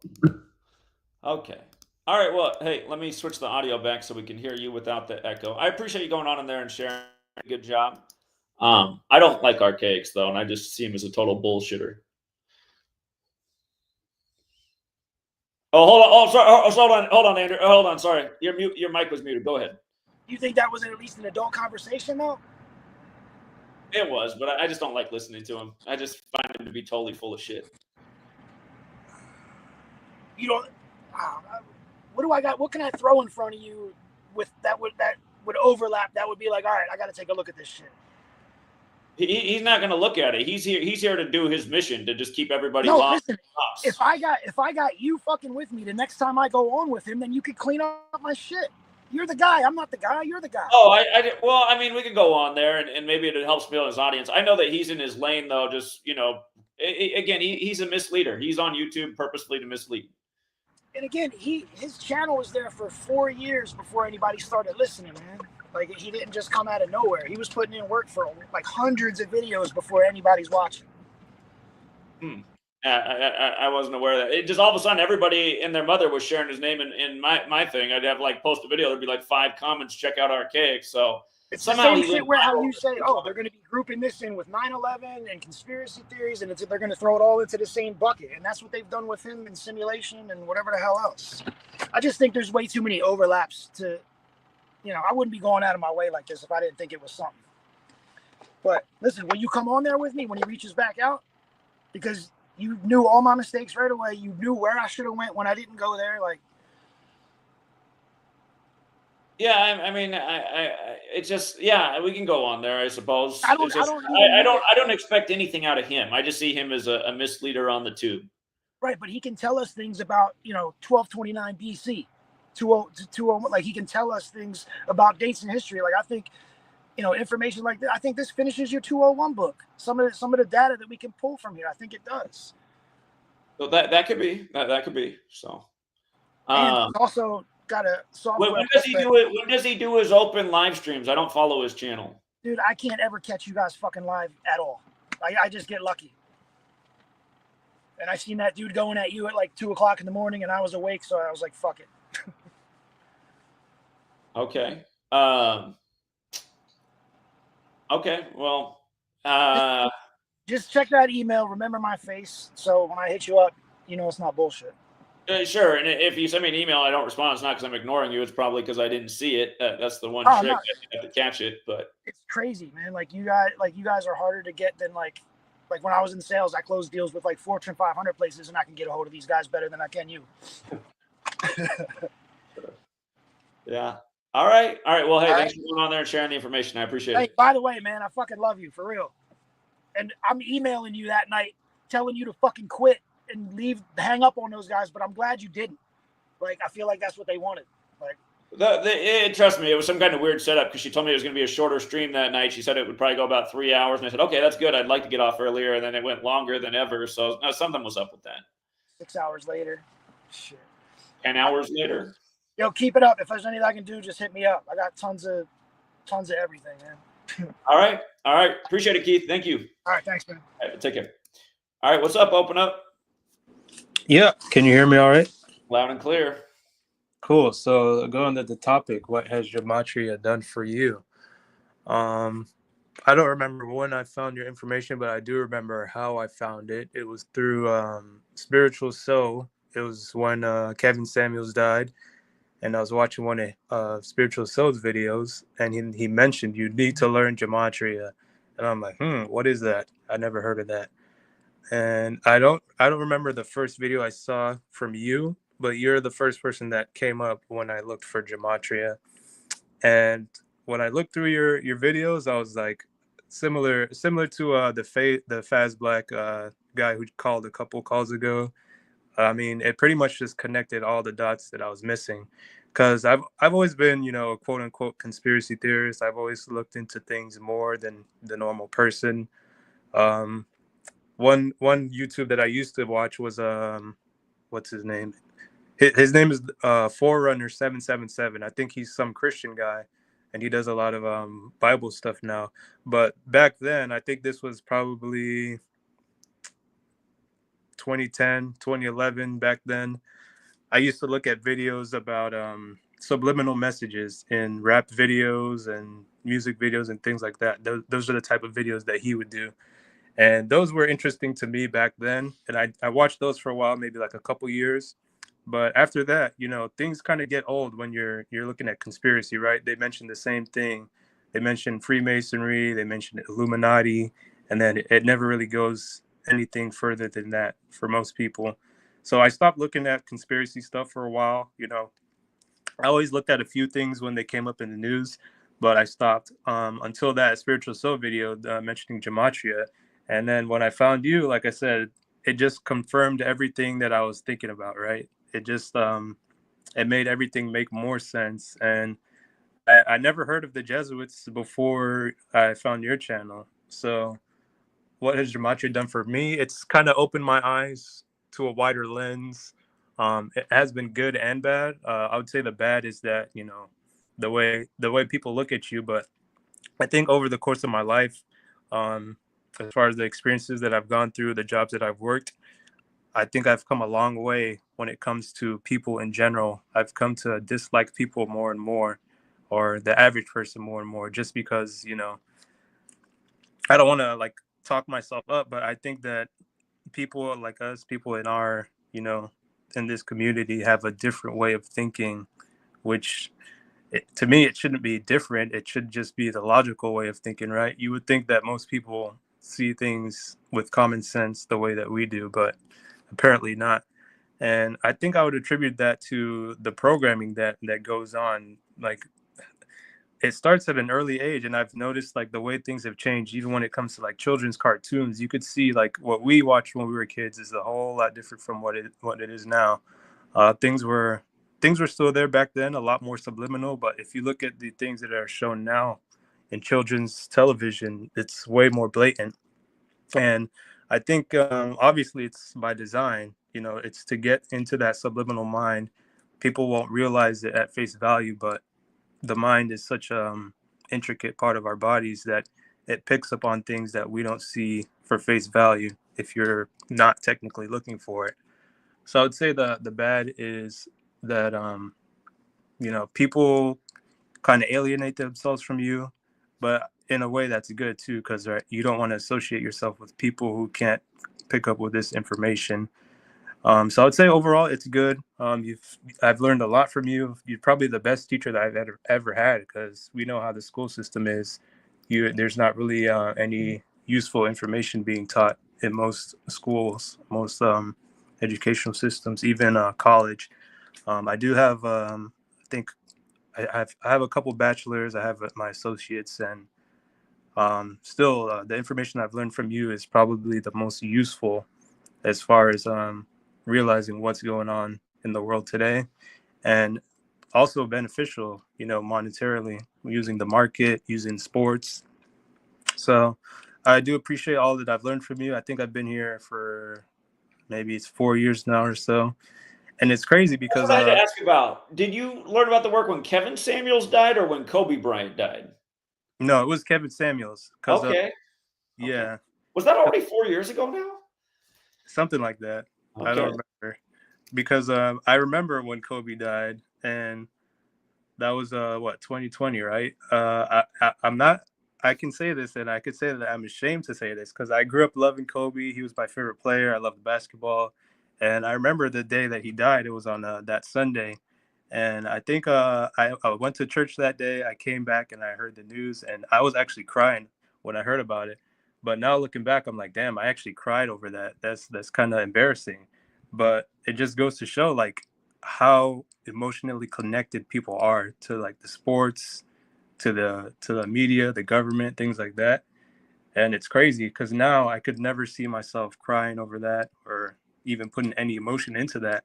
I mean, now we see the people dying daily by the numbers, and the way that I look at it now is just like, oh, okay, another person dead by the numbers. Like, this is nothing new. So now it has zero effect on me, which is a positive of what Gematria has done for me in opening my eyes. Because even before, when I knew about the conspiracies, people sacrificing to move up, for some reason that wasn't enough for me to disconnect. When the Gematria put the pieces together, that was like the final string. Like, okay, everything, all this is happening because there's a group that is controlling and making things to happen, and that was what let me completely disconnect from like sports, music, and all that. So I do appreciate you for being the one to expose the information to me. And I know that a lot of About people. this common criticism that I've already seen it a few times in the time the live chat's been going. Zach's work doesn't lead us to any solutions. What do you think about that? I mean, if you can't find a way to use it to benefit yourself, there's a problem within yourself. I mean, there's been plenty of things. I know you guys went out during the time of the pandemic. You went out in front of the Bill and Melinda Gates place. You gave out free stuff, and I'm pretty sure there's people there that you helped and changed their lives, and they're probably still around because of what you guys did on that day. And they didn't take the concoction that they built out for people. So, I mean, that's one example out of hundreds that you could give as far as how this has helped people's lives. Yeah, and again, I mean, like I always say, there's only so much we can do until we get more people on board. I mean, I always say revolution or bust. You're not going to have a revolution unless you got hundreds of millions of people worldwide on board with what's going on. So, Yeah, and those people were saying like they're listening to the information and they're saying, okay, all these numbers, but who cares? Who cares? Like, what are we supposed to do? I mean, those people are part of the problem because yeah, we're giving you the information. You're supposed to be on board to try to get more people And the more people we get, that's how we're going to make change. All those people who are saying who cares, those are the people who are part of the problem. Somebody in the chat right here is talking about orphanages. Listen, I used to work at Ryther Child Center in Seattle, and I know some weird stuff was going on there. I think a lot of these kids that grow up and do these crazy things in the news, I think they're getting pulled out of the group homes. Honestly, that's my theory. Because like I was saying, the only kids who ever got adopted there all got sent to the East Coast, and I found it so weird. I was like, okay, we're in Seattle. Why are all these kids going to the East Coast that are getting adopted? Anyway, sorry, it's off. I just saw the comment. But yeah, there is something going on with all these state operated children's homes. Again, that's the thing too. More people have the knowledge, more people are looking into things, more things get uncovered, and that's also what I've been pushing for, just more people to have the knowledge to figure out more things. So, yeah. Anyway, and another thing that people don't realize is that all of us here, we're on the outside looking in. So like when people are coming with the dumb questions and dumb statements like, oh, make a prediction. I mean, you don't just make a prediction. We're not the ones who are in control of this. We're the ones trying to expose it, right? We're the one who's giving the information and showing the patterns that are done each day. So we're like, we're on like the, you know when you see those the tinted glass windows where you could see out or you can't see in, or the other way around. That's what we are, right? We're not part of this, but we see what's going on. We could see the patterns that they're using. And there's times where obviously you've made hundreds of predictions that have been correct. No one claims to always be correct. You won't find that anywhere. But you've been correct more times than not, and with accuracy. So, I mean, the work speaks for again, itself. and about very specific, important things too, including being spot on about the scandemic, one of the most important events of our lifetime. So, yeah, but I think that's all I have. Like I mentioned, the Gematria has helped me a lot personally. It's just unfortunate when the people who are closest to you, if for some reason can't wrap their mind around this thing that's very simple to us. But at the end of the day, I see it as, you can only control what's within yourself, right? And if things are above you or out of your reach or out of your control, you shouldn't stress too much over that. You should do what you can. If it doesn't work, then, move along. Indeed. Appreciate it, man. Thank you. Yeah, take care. All right, take care. Let's go out to Mike Moon, and then we got Donald Trump. What's up, Mike Moon? Your mic is muted. Hey, what's up, Zach? Can you hear me? Yeah, loud and clear. Hey, man. I know for me, obviously, I found Gematria through gambling, so it has been beneficial a ton through that. But just understanding, like, I was a sports guy, man, and so here I am betting my earnings on something that is literally provable fake. It's like I can't make up dates of a guy's birthday and when he has this milestone. Like I can't make that up. It's right there, it's factual, and then you see it through the media and the news every day. I mean, you can even look at your cable channels and see that the numbers are utilized in like what type of reruns are played, or it's intense how deep this stuff goes. But it, on the bad side, like the previous caller hinted at, is like people closest to you can't fathom it. So it's like you feel like you're just being redundant and trying to explain something that's so simple, but at the same token, they don't want to believe it. So it's like, I want you to be a part of this, having this knowledge to see through the fake. But it's like they combat you so strong, like in the movie They Live, when Roddy Piper's fighting his friend in the alley, to put the glasses on. It's like, geez, oh Pete, what do I gotta beat your ass to get you to understand? So, thank you for the knowledge, man. It's been helpful for me. I think learning every day, seeing how deep it is, it's right in our face in every single thing every day, man. It's insane. So Hey, it just dawned on me. You're the home run prop king. Last year, you guys, he had a great call. He went 3 for 3 on home run props, and a gentleman in our community took his advice and turned $20 into over 20 grand. It's a hard thing to do to go 3 for 3 on home run props, but it was based on his call. So he helped it. One gentleman turned $20 into 20,000. I don't think you made 20,000 that day off your own knowledge, but one person did. I did not. But here's the thing, Zach. What's crazy is I never heard of those guys prior to that. I never did any research on where they went to school, or it was straight up, their numbers that the jerseys they wore all had a relevance to the date numerology. I never seen these guys play. Now, how can I do that? Exactly. Exactly. I can't name one player on the Anaheim Ducks, but I knew they had a really great narrative to win last night as a huge underdog. So Yeah, you know what I mean? And then Atlanta Hawks, they get an upset where their wins align with 28, 15, and 17. All numbers connected to them. It's like, come on, man. Come on. I knew the Predators looked like Lock City last night as underdogs in Boston. Don't fade Boston in 22. So anyway.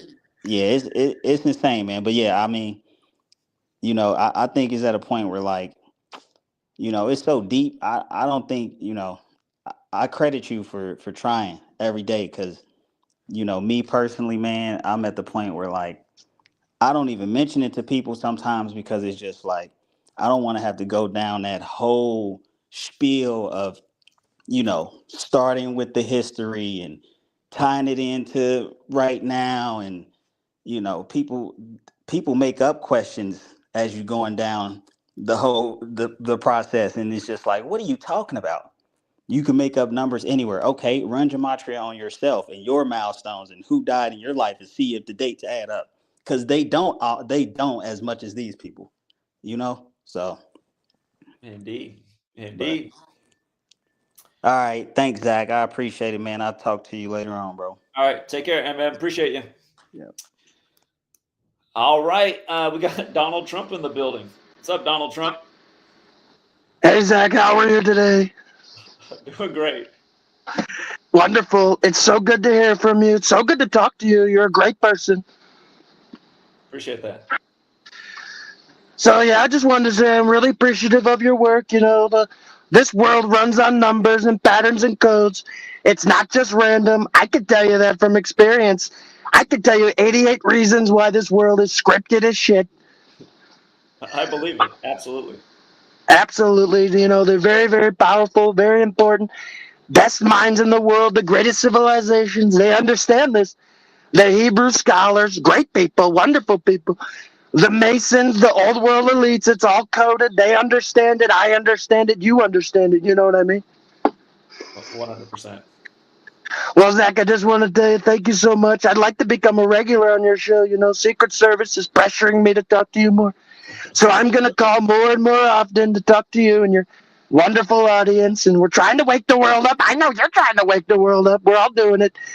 We got to stop these elites. The swamp needs to be drained, as I said multiple times. So I'm going to do my best to promote your work, and hopefully we can change the world together, Zach. I appreciate that very much. Thank you, Mr. Trump. Absolutely. Let me tell you, Zach, you're a great person, wonderful person. You have a beautiful baby and a wonderful wife we've never seen, but I'm wonderful to see that. Wonderful to see that you're doing great and you're starting your family and changing the world, Zach. We love you very much from the White House and beyond. Thank you, Zach. All right. Appreciate it, man. Thank you. You have a good day. Absolutely, Zach. You too. Goodbye now. Now, you're a real OG, actually, if you've seen the one time Sweet Lady put herself on stream.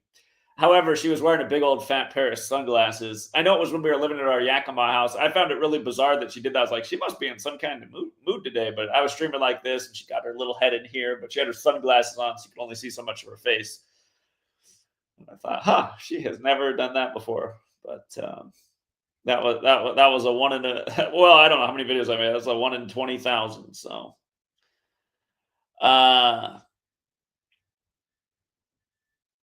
let's see. All right. I got to wrap this thing up in about 20 minutes. If there's anybody else that wants to come on and join the stream, I did drop the link again. Otherwise, we can call it quits a little early. And yeah, Trump impersonations are funny. We got D26 all the way from India. What's up, D26? Good day, good day, good morning. I would say, Appreciate that. and I am doing better. It mostly with the work because I'm just excited about all my work that is like all my current projects that are going on. It's all regarding 3D and all that stuff. But I'm glad, and certainly not taking care of my body. Um, but I'm pretty sure I did that. I did the same thing last year. It usually happens around the summertime that I push myself a lot, and but at the same time, the result also speaks for itself. All people like around me, they will start asking like, "How did I create this? How did I create that?" My professors will also be stoked. That's what happens. But I'm glad that the work is happening. And coming to the topic of the stream, I want to say this a big thank you to you. I've said this a lot of times, but I want to say that again, and I'll be saying that again in the future as well. But thank you for sharing this work on the internet. I found you during the COVID lockdowns, and sorry to say that name, but yeah, if I had never come across your videos, and this is also the time when it was difficult for to search about you because at the same time when I found you, your channels were getting deleted. So yeah, around that time, 2019, 2020. I still remember that I saw one of your videos. Then probably your channel got deleted. But I never saw your videos until I came on Twitter, and over there I saw a clip of yours where I saw a free to find truth page, and then that's where I found you have multiple channels. And yeah, the good thing and the bad thing about this knowledge, I would say, is it gave me more and more clarity than before. Even I was like a bookworm. I was reading a lot of things. But yes, Gematria has helped significantly, I would say greatly, uh, give a more clarity about who's running the show and how it's all intricately planned. I would say not planned, but it's definitely it's. I don't know how it is planned, but I know it is planned. Like it cannot be a coincidence. Let's say, for example, 9/11 cannot be a coincidence that the only buildings that fell out because of fire happens to be on the same day, on that particular day in 2001. Not to mention the only building that ever been uh, collapsed even without being hit by a plane just because of fire also happens to be on the same date, World Trade Building number 7. So yes, this has helped me a lot. This knowledge has helped me a lot.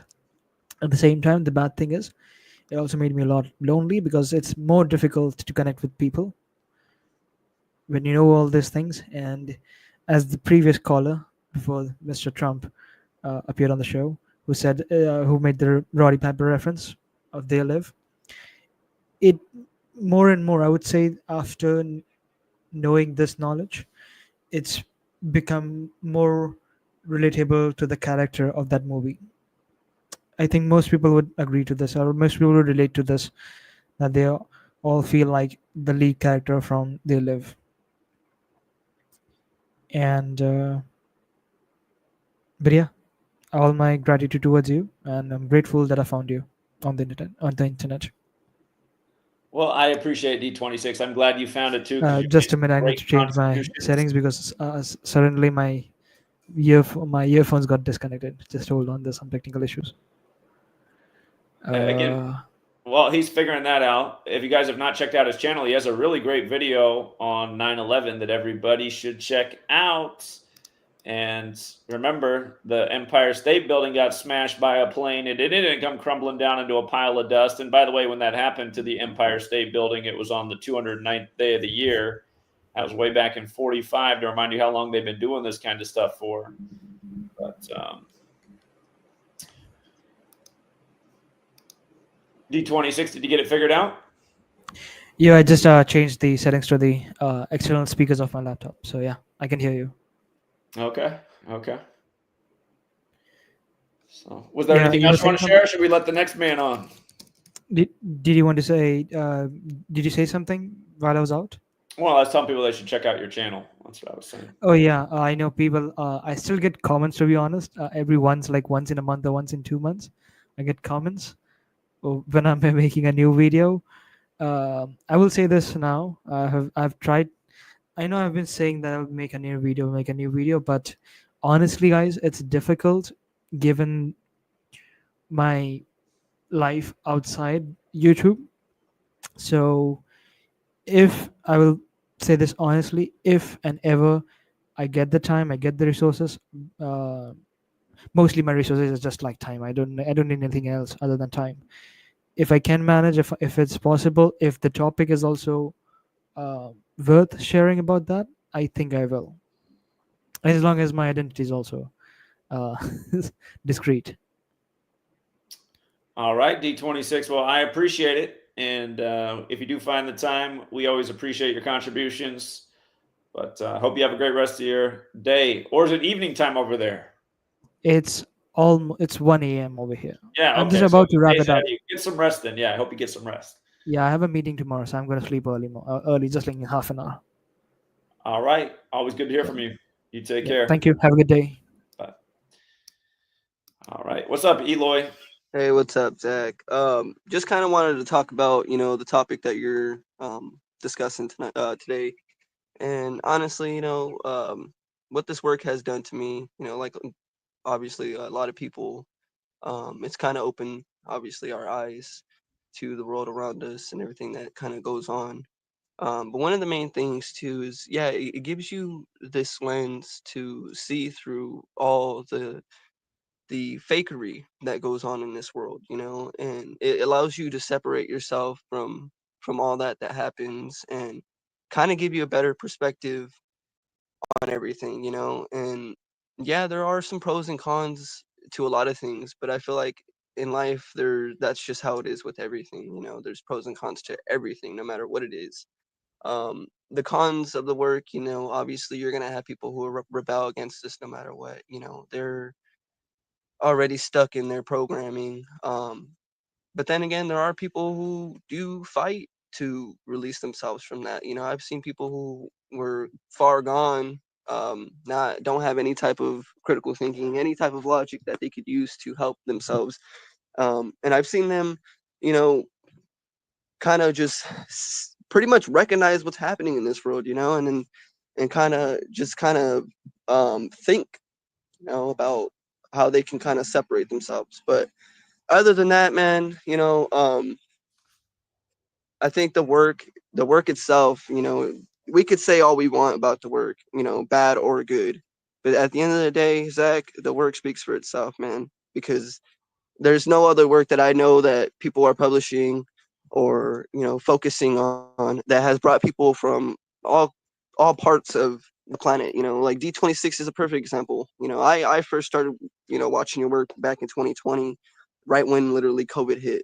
And I had just came from Bakersfield, California, which is my hometown, and I had moved to Rapid City, South Dakota. So I literally was like brand new out there, and I started working as a housekeeper, and I kind of seen, you know, um, all the stuff that you're talking about, and it just made so much sense, a lot of it, um, to where obviously, we're still here to this day, and I try to support as much as I can, subscribe to Patreon, subscribe to YouTube, trying to, do as much as I can. At the end of the day, we're all only human, and like everybody has said before, you know, you're not doing this shit. You're not the one, I'm saying, writing these rituals, killing people in the name of, history or whatever, you're on the outside looking in.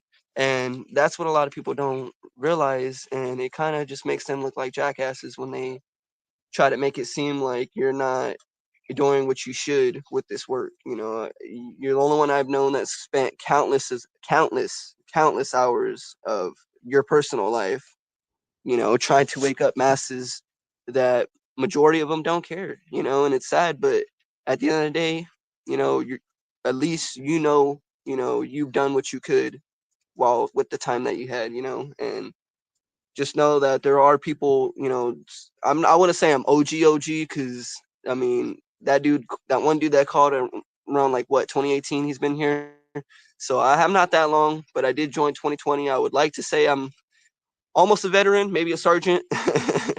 But just know, man, you got some people, solid people here, right by your side that, will stick, even though we're not with you, we'll stick right by your side, man. Because, the work, your work, yeah, it has been created throughout history, but honestly, it's your work. It's something that you have brought to life. It's something that you kind of put, the spotlight on, and it's waking a lot of people up, man. And through this work, I was able to see the numbers in movies, and like that one movie, Devotion, perfect example. On the side of the airplane, 201. Other examples I've kind of called on into the show. The 201 above the door in World at War.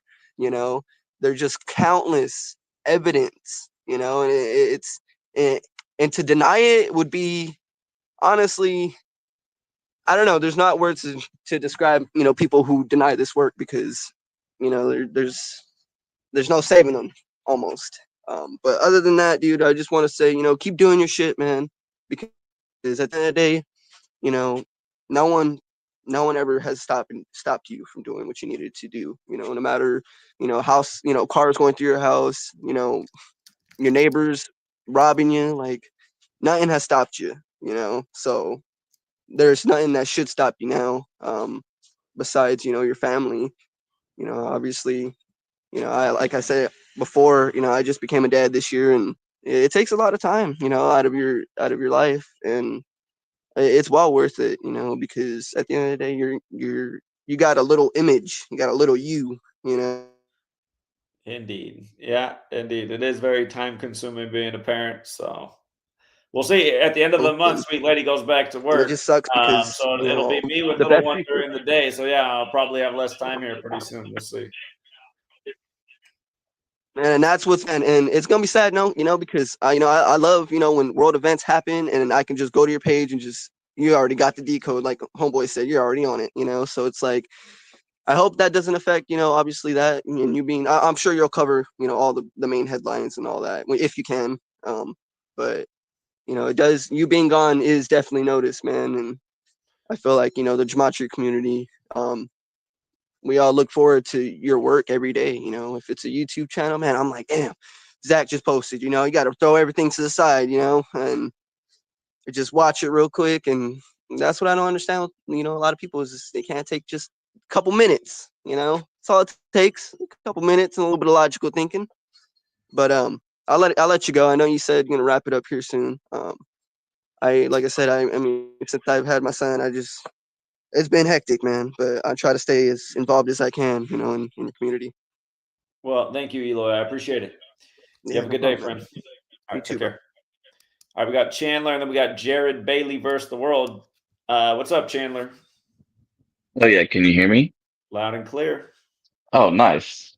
So I was thinking like just the theme of the call is like trying to find a community, and I followed you since like 2016. Like when you called out the Broncos and the Panthers like Super Bowl, I was all into NFL, and then like that whole thing just changed my whole perspective. And like I know that 9/11 was a wake up call for you, and so I know you've talked to your mom about different things, and just trying to get people on board with it is really difficult because like everybody's doing their own life and stuff. And I was wondering like how did you progress in trying to get people to kind of think about things differently in your own life?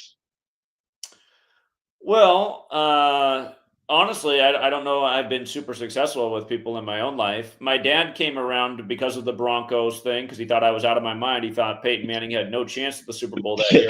Dude, yeah, yeah, He was like, Zach, there's no way he's beating Brady. And I said, all right, we'll see. Number 18 right, season. dude, So yeah, that right there spoke volumes to him. He's always been interested ever since. So he did a complete 180. My mom, my mom, I don't know. She doesn't really seem to, she acts like she supports, but again, she thinks RFK Jr. is the greatest thing ever when he's doing lately yeah, six ritual, everything else. So I don't really feel like it's having any impact on her. hmm in 2016, she was Bernie Sanders mania, and I was showing how they sacrificed the Bernie baby, sync with them. And she's like, "Oh, come on, Zach, that's a coincidence. Bernie's the greatest." And now she hates Bernie and loves RFK. Yeah. So I don't really feel like it's making any difference with my mom, even though she acts like she supports the work. Well, she supports you, I guess, but yeah. And so I was just thinking, like, that's tough. Not really. And if she's out there listening, she's getting annoyed right now. But sorry, Oh, Mom. sorry, Mom. Yeah. Yeah. My sister, she still won't listen to a word of it. Mhm. One of my buddies who him and I were a lot closer when I lived out in the Seattle area. At first, he thought it was kind of dumb, but then he saw it in sports right away. He's like, "Oh, maybe there is something to this." But I was watching the Falcons Patriots Super Bowl with him, and he's like, "Oh, yeah, dude. I'm from Atlanta too, so I was like, it's not over yet. It's not over yet." Yeah. I wish that I hate that they deleted my child, because I would always reference that YouTube video to just show you how much hate there is on the internet. That video had like 30,000 comments at halftime, and it was all hate. What happened to your Patriots guarantee? I didn't guarantee the Patriots were going to win that Super Bowl, and you know what? They did win. And if you took my advice at halftime, you could have made a fortune. But yeah. Anyway, well, I mean, you've already had that information. I mean, just saying, like, just as far as trying to build a community, it's tough because you have to also, like with 9/11, a lot of us who saw we just knew it was bullshit. And so it's hard to find people that just kind of intuitively were like, what? No, they just don't fall. They don't collapse in free fall. So like what you're saying, it's like, it's difficult to kind of bring people around to that kind of conclusion on their own because they want to believe, what they've been told essentially. Right. And it's just one of those things that, like, the community, it is difficult. I've lost friends. I've lost like dates because, like, I was like, it's so obvious, guys. Like, how do you not understand this? And then you start to kind of isolate yourself because you don't see the world the same way as, like, even your family and friends do. But like, we still have to kind of understand that maybe it's not like we have like a superpower. It's just, it's just different levels of understanding, and we just kind of really have to be patient. The root word of culture is cult. And essentially, our society who shares the culture, they're in a cult, and we've like broken out of it. And that's what's funny too. They come around calling us a cult, and it's like, no, we're not the cult. We're showing what's messed up with society and why you guys shouldn't be partaking in this stuff. It's like, we're the anti-cult. Right, exactly. That's true. Yeah, so essentially they're all in a cult, and they're mad at us because we're not part of their cult. So yeah, like we're not thinking the same way. And it's like, I can talk to certain friends and they get it, and I kind of have to like lead them. I'll just ask them questions and get them to kind of lead themselves to the conclusion instead of like me trying to tell them what it is. And I think for some people, I hear a lot of people saying like, I don't know how to explain this to my friends or my family, and it's kind of just like, we do have to kind of immerse ourselves in the knowledge so we can answer those questions and just lead them to it.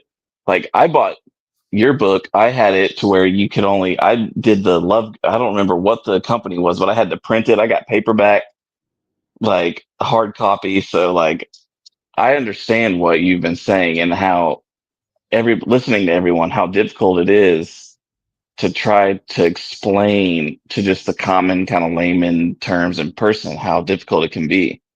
But like, once you kind of do find like your channel and other people's channels who kind of just put it out, and like, you put it plainly out, like you just show like facts.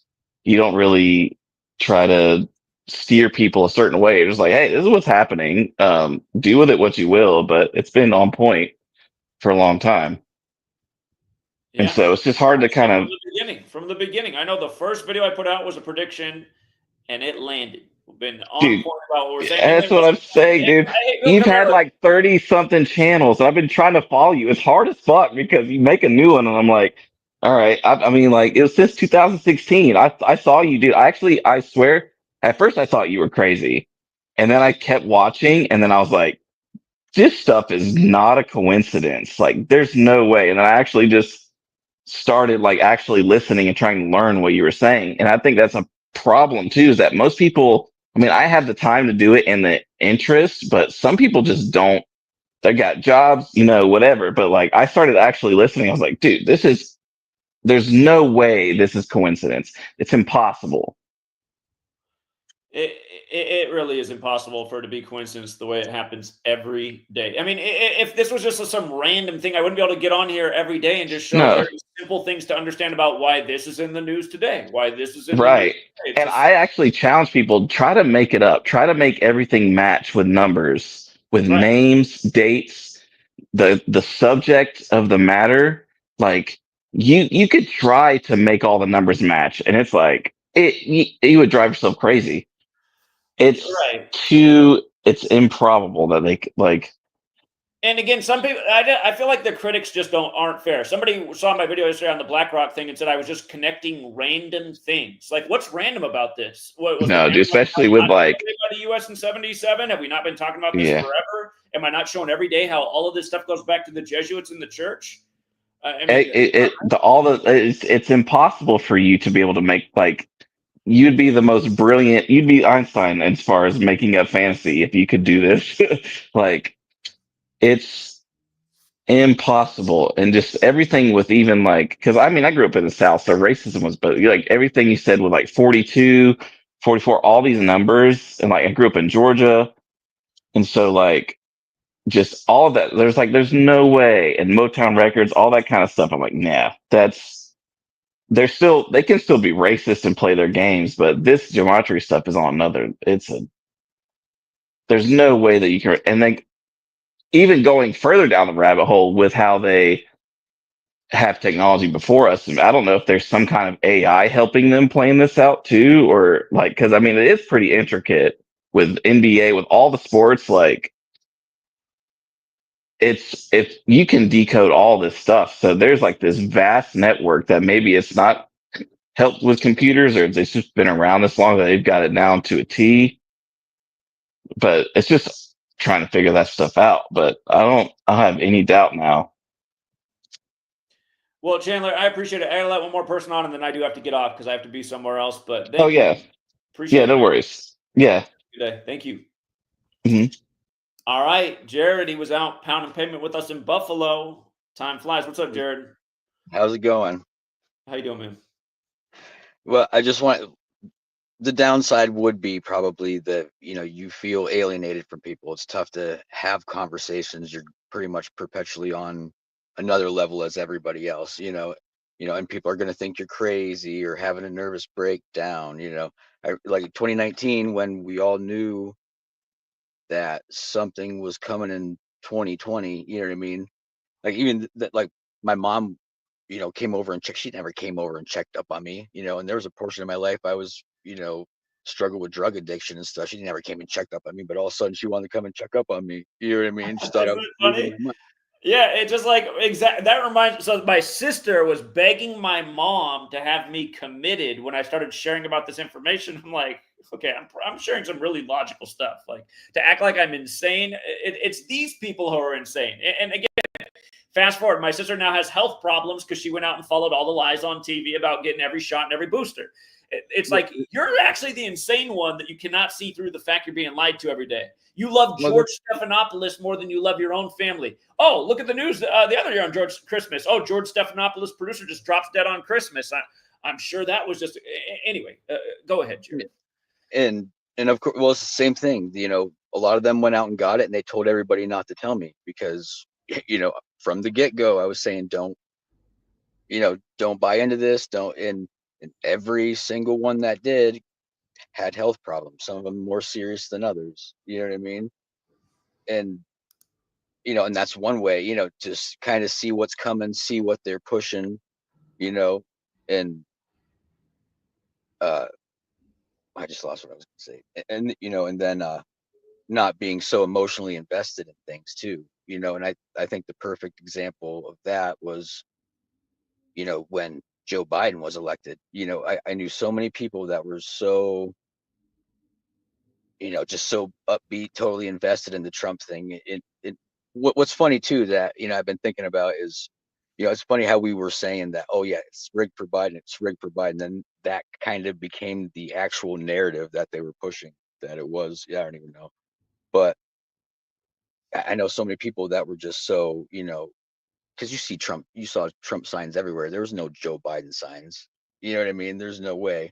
And these people, oh yeah, he's definitely going in there. And I say, no, it's going to be Biden. Once again, they think you're crazy. And then, and then afterwards, the way people were so just sullen and depressed, and just, I knew one kid that had been clean off drugs for years, and all of a sudden he relapsed for one night and overdosed and died.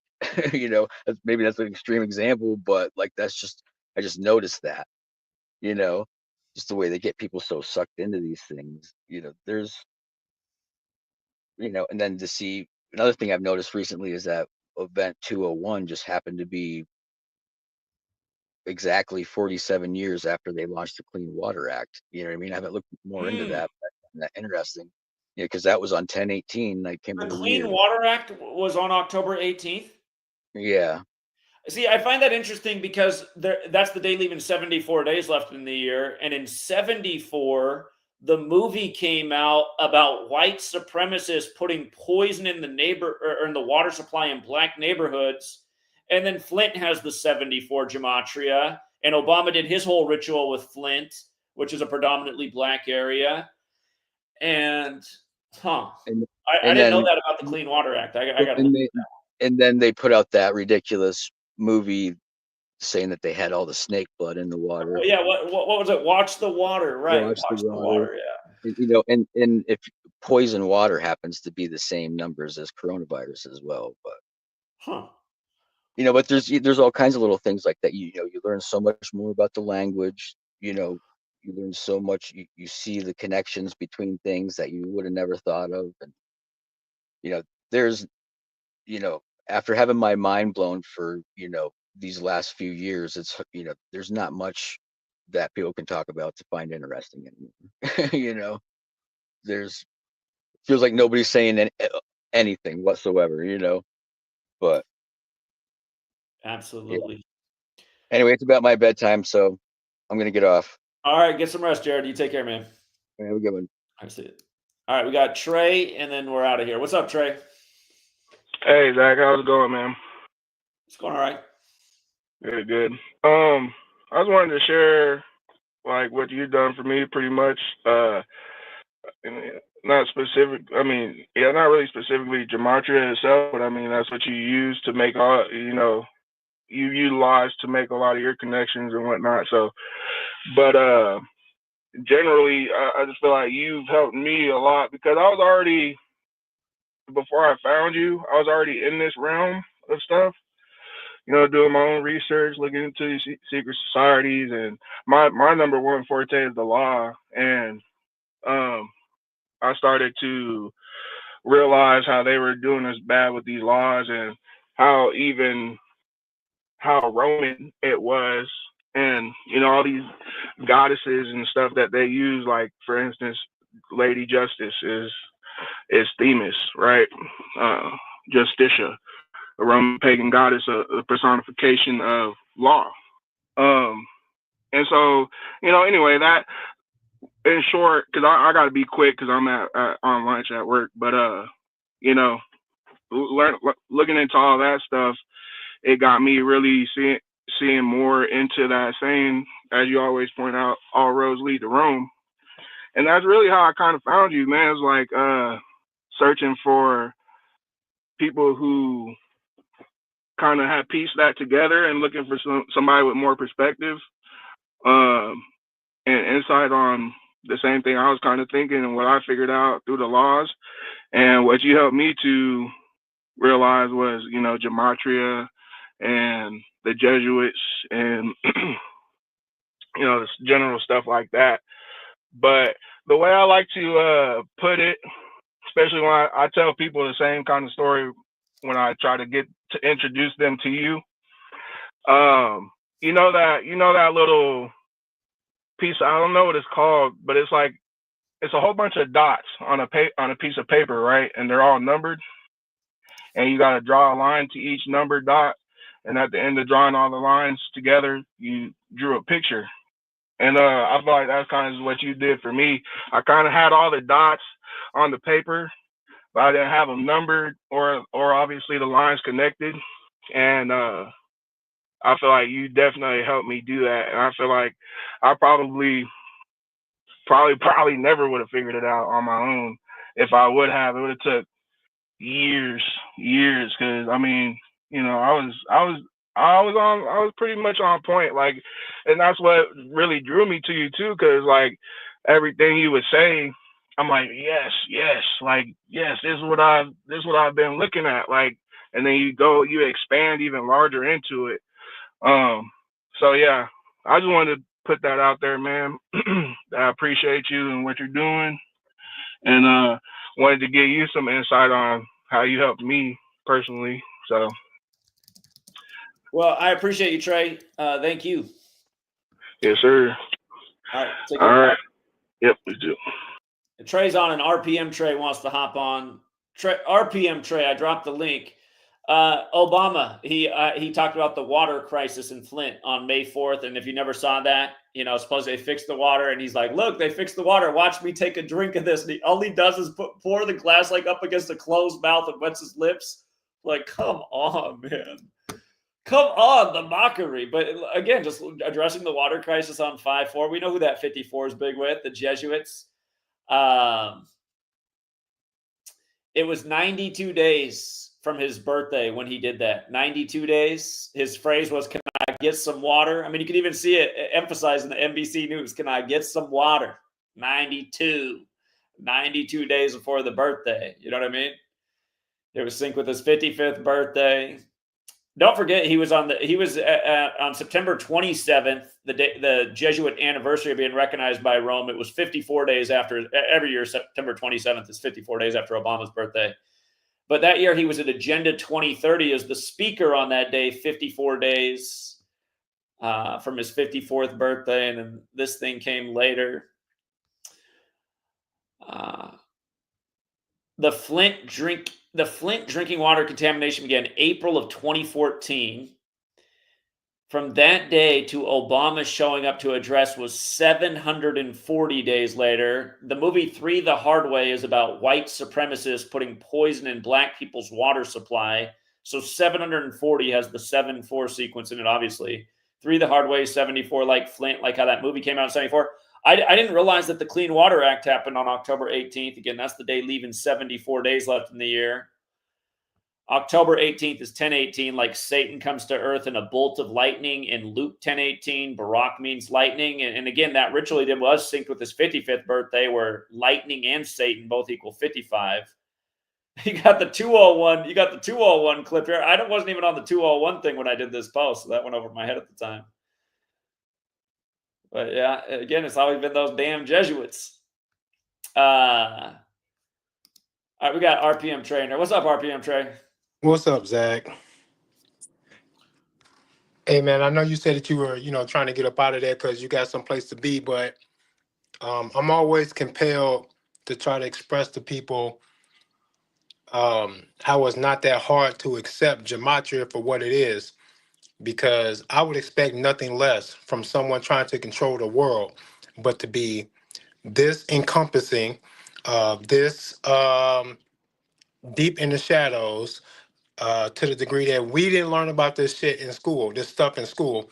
But um, if somebody explained it to people, they still don't get it. It's somehow they just can't apply it, or at least cut it the respect that it deserves. That even if they can't understand it, don't see why someone would have to use this to go about doing these things. It doesn't matter. It looks like they're doing it, and that's as far as they really need to take it. But people overthink or underthink, and they just keep missing the mark with this gematria thing. But I would expect nothing less than something this seemingly off the wall to be behind trying to control the world, man. That's a crazy endeavor when I can't even get my kids to clean their room.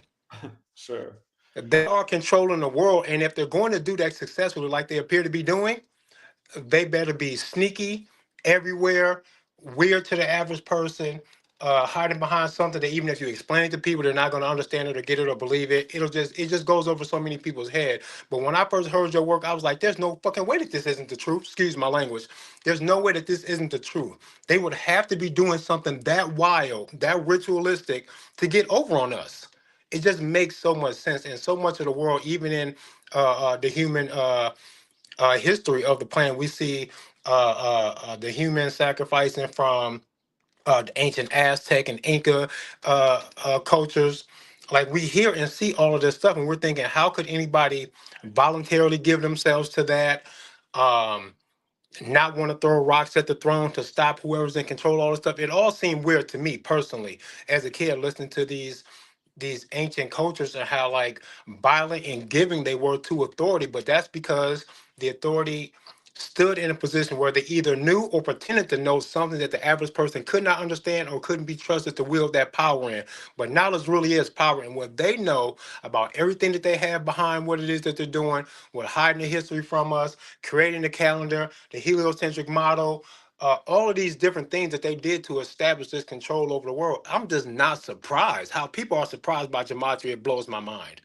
Like I don't know what it is, man, but people who can't look at this stuff and see that somebody is obviously nefariously manipulating this stuff, they got to be out of their minds because there's no way in hell that all this stuff is just falling into place in their favor by accident. No way. No way.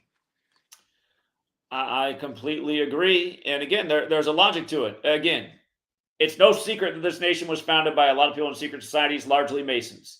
You Yep. can look into Masonry, you'll find it's based in Kabbalah. You can look into Kabbalah, you can find that Gematria is a component of it. So all of this stuff is on a straight line, and then you can verify like we do every day and go, look, here's your government again. Why is today's ritual perfectly aligned with this Kabbalist code? Oh, why is today's ritual perfectly aligned? You can see that it's staged, managed, and then if you see that, it's like, why would you want to participate in this anymore? Can't you see how they're trying to play you by this Kabbalistic system?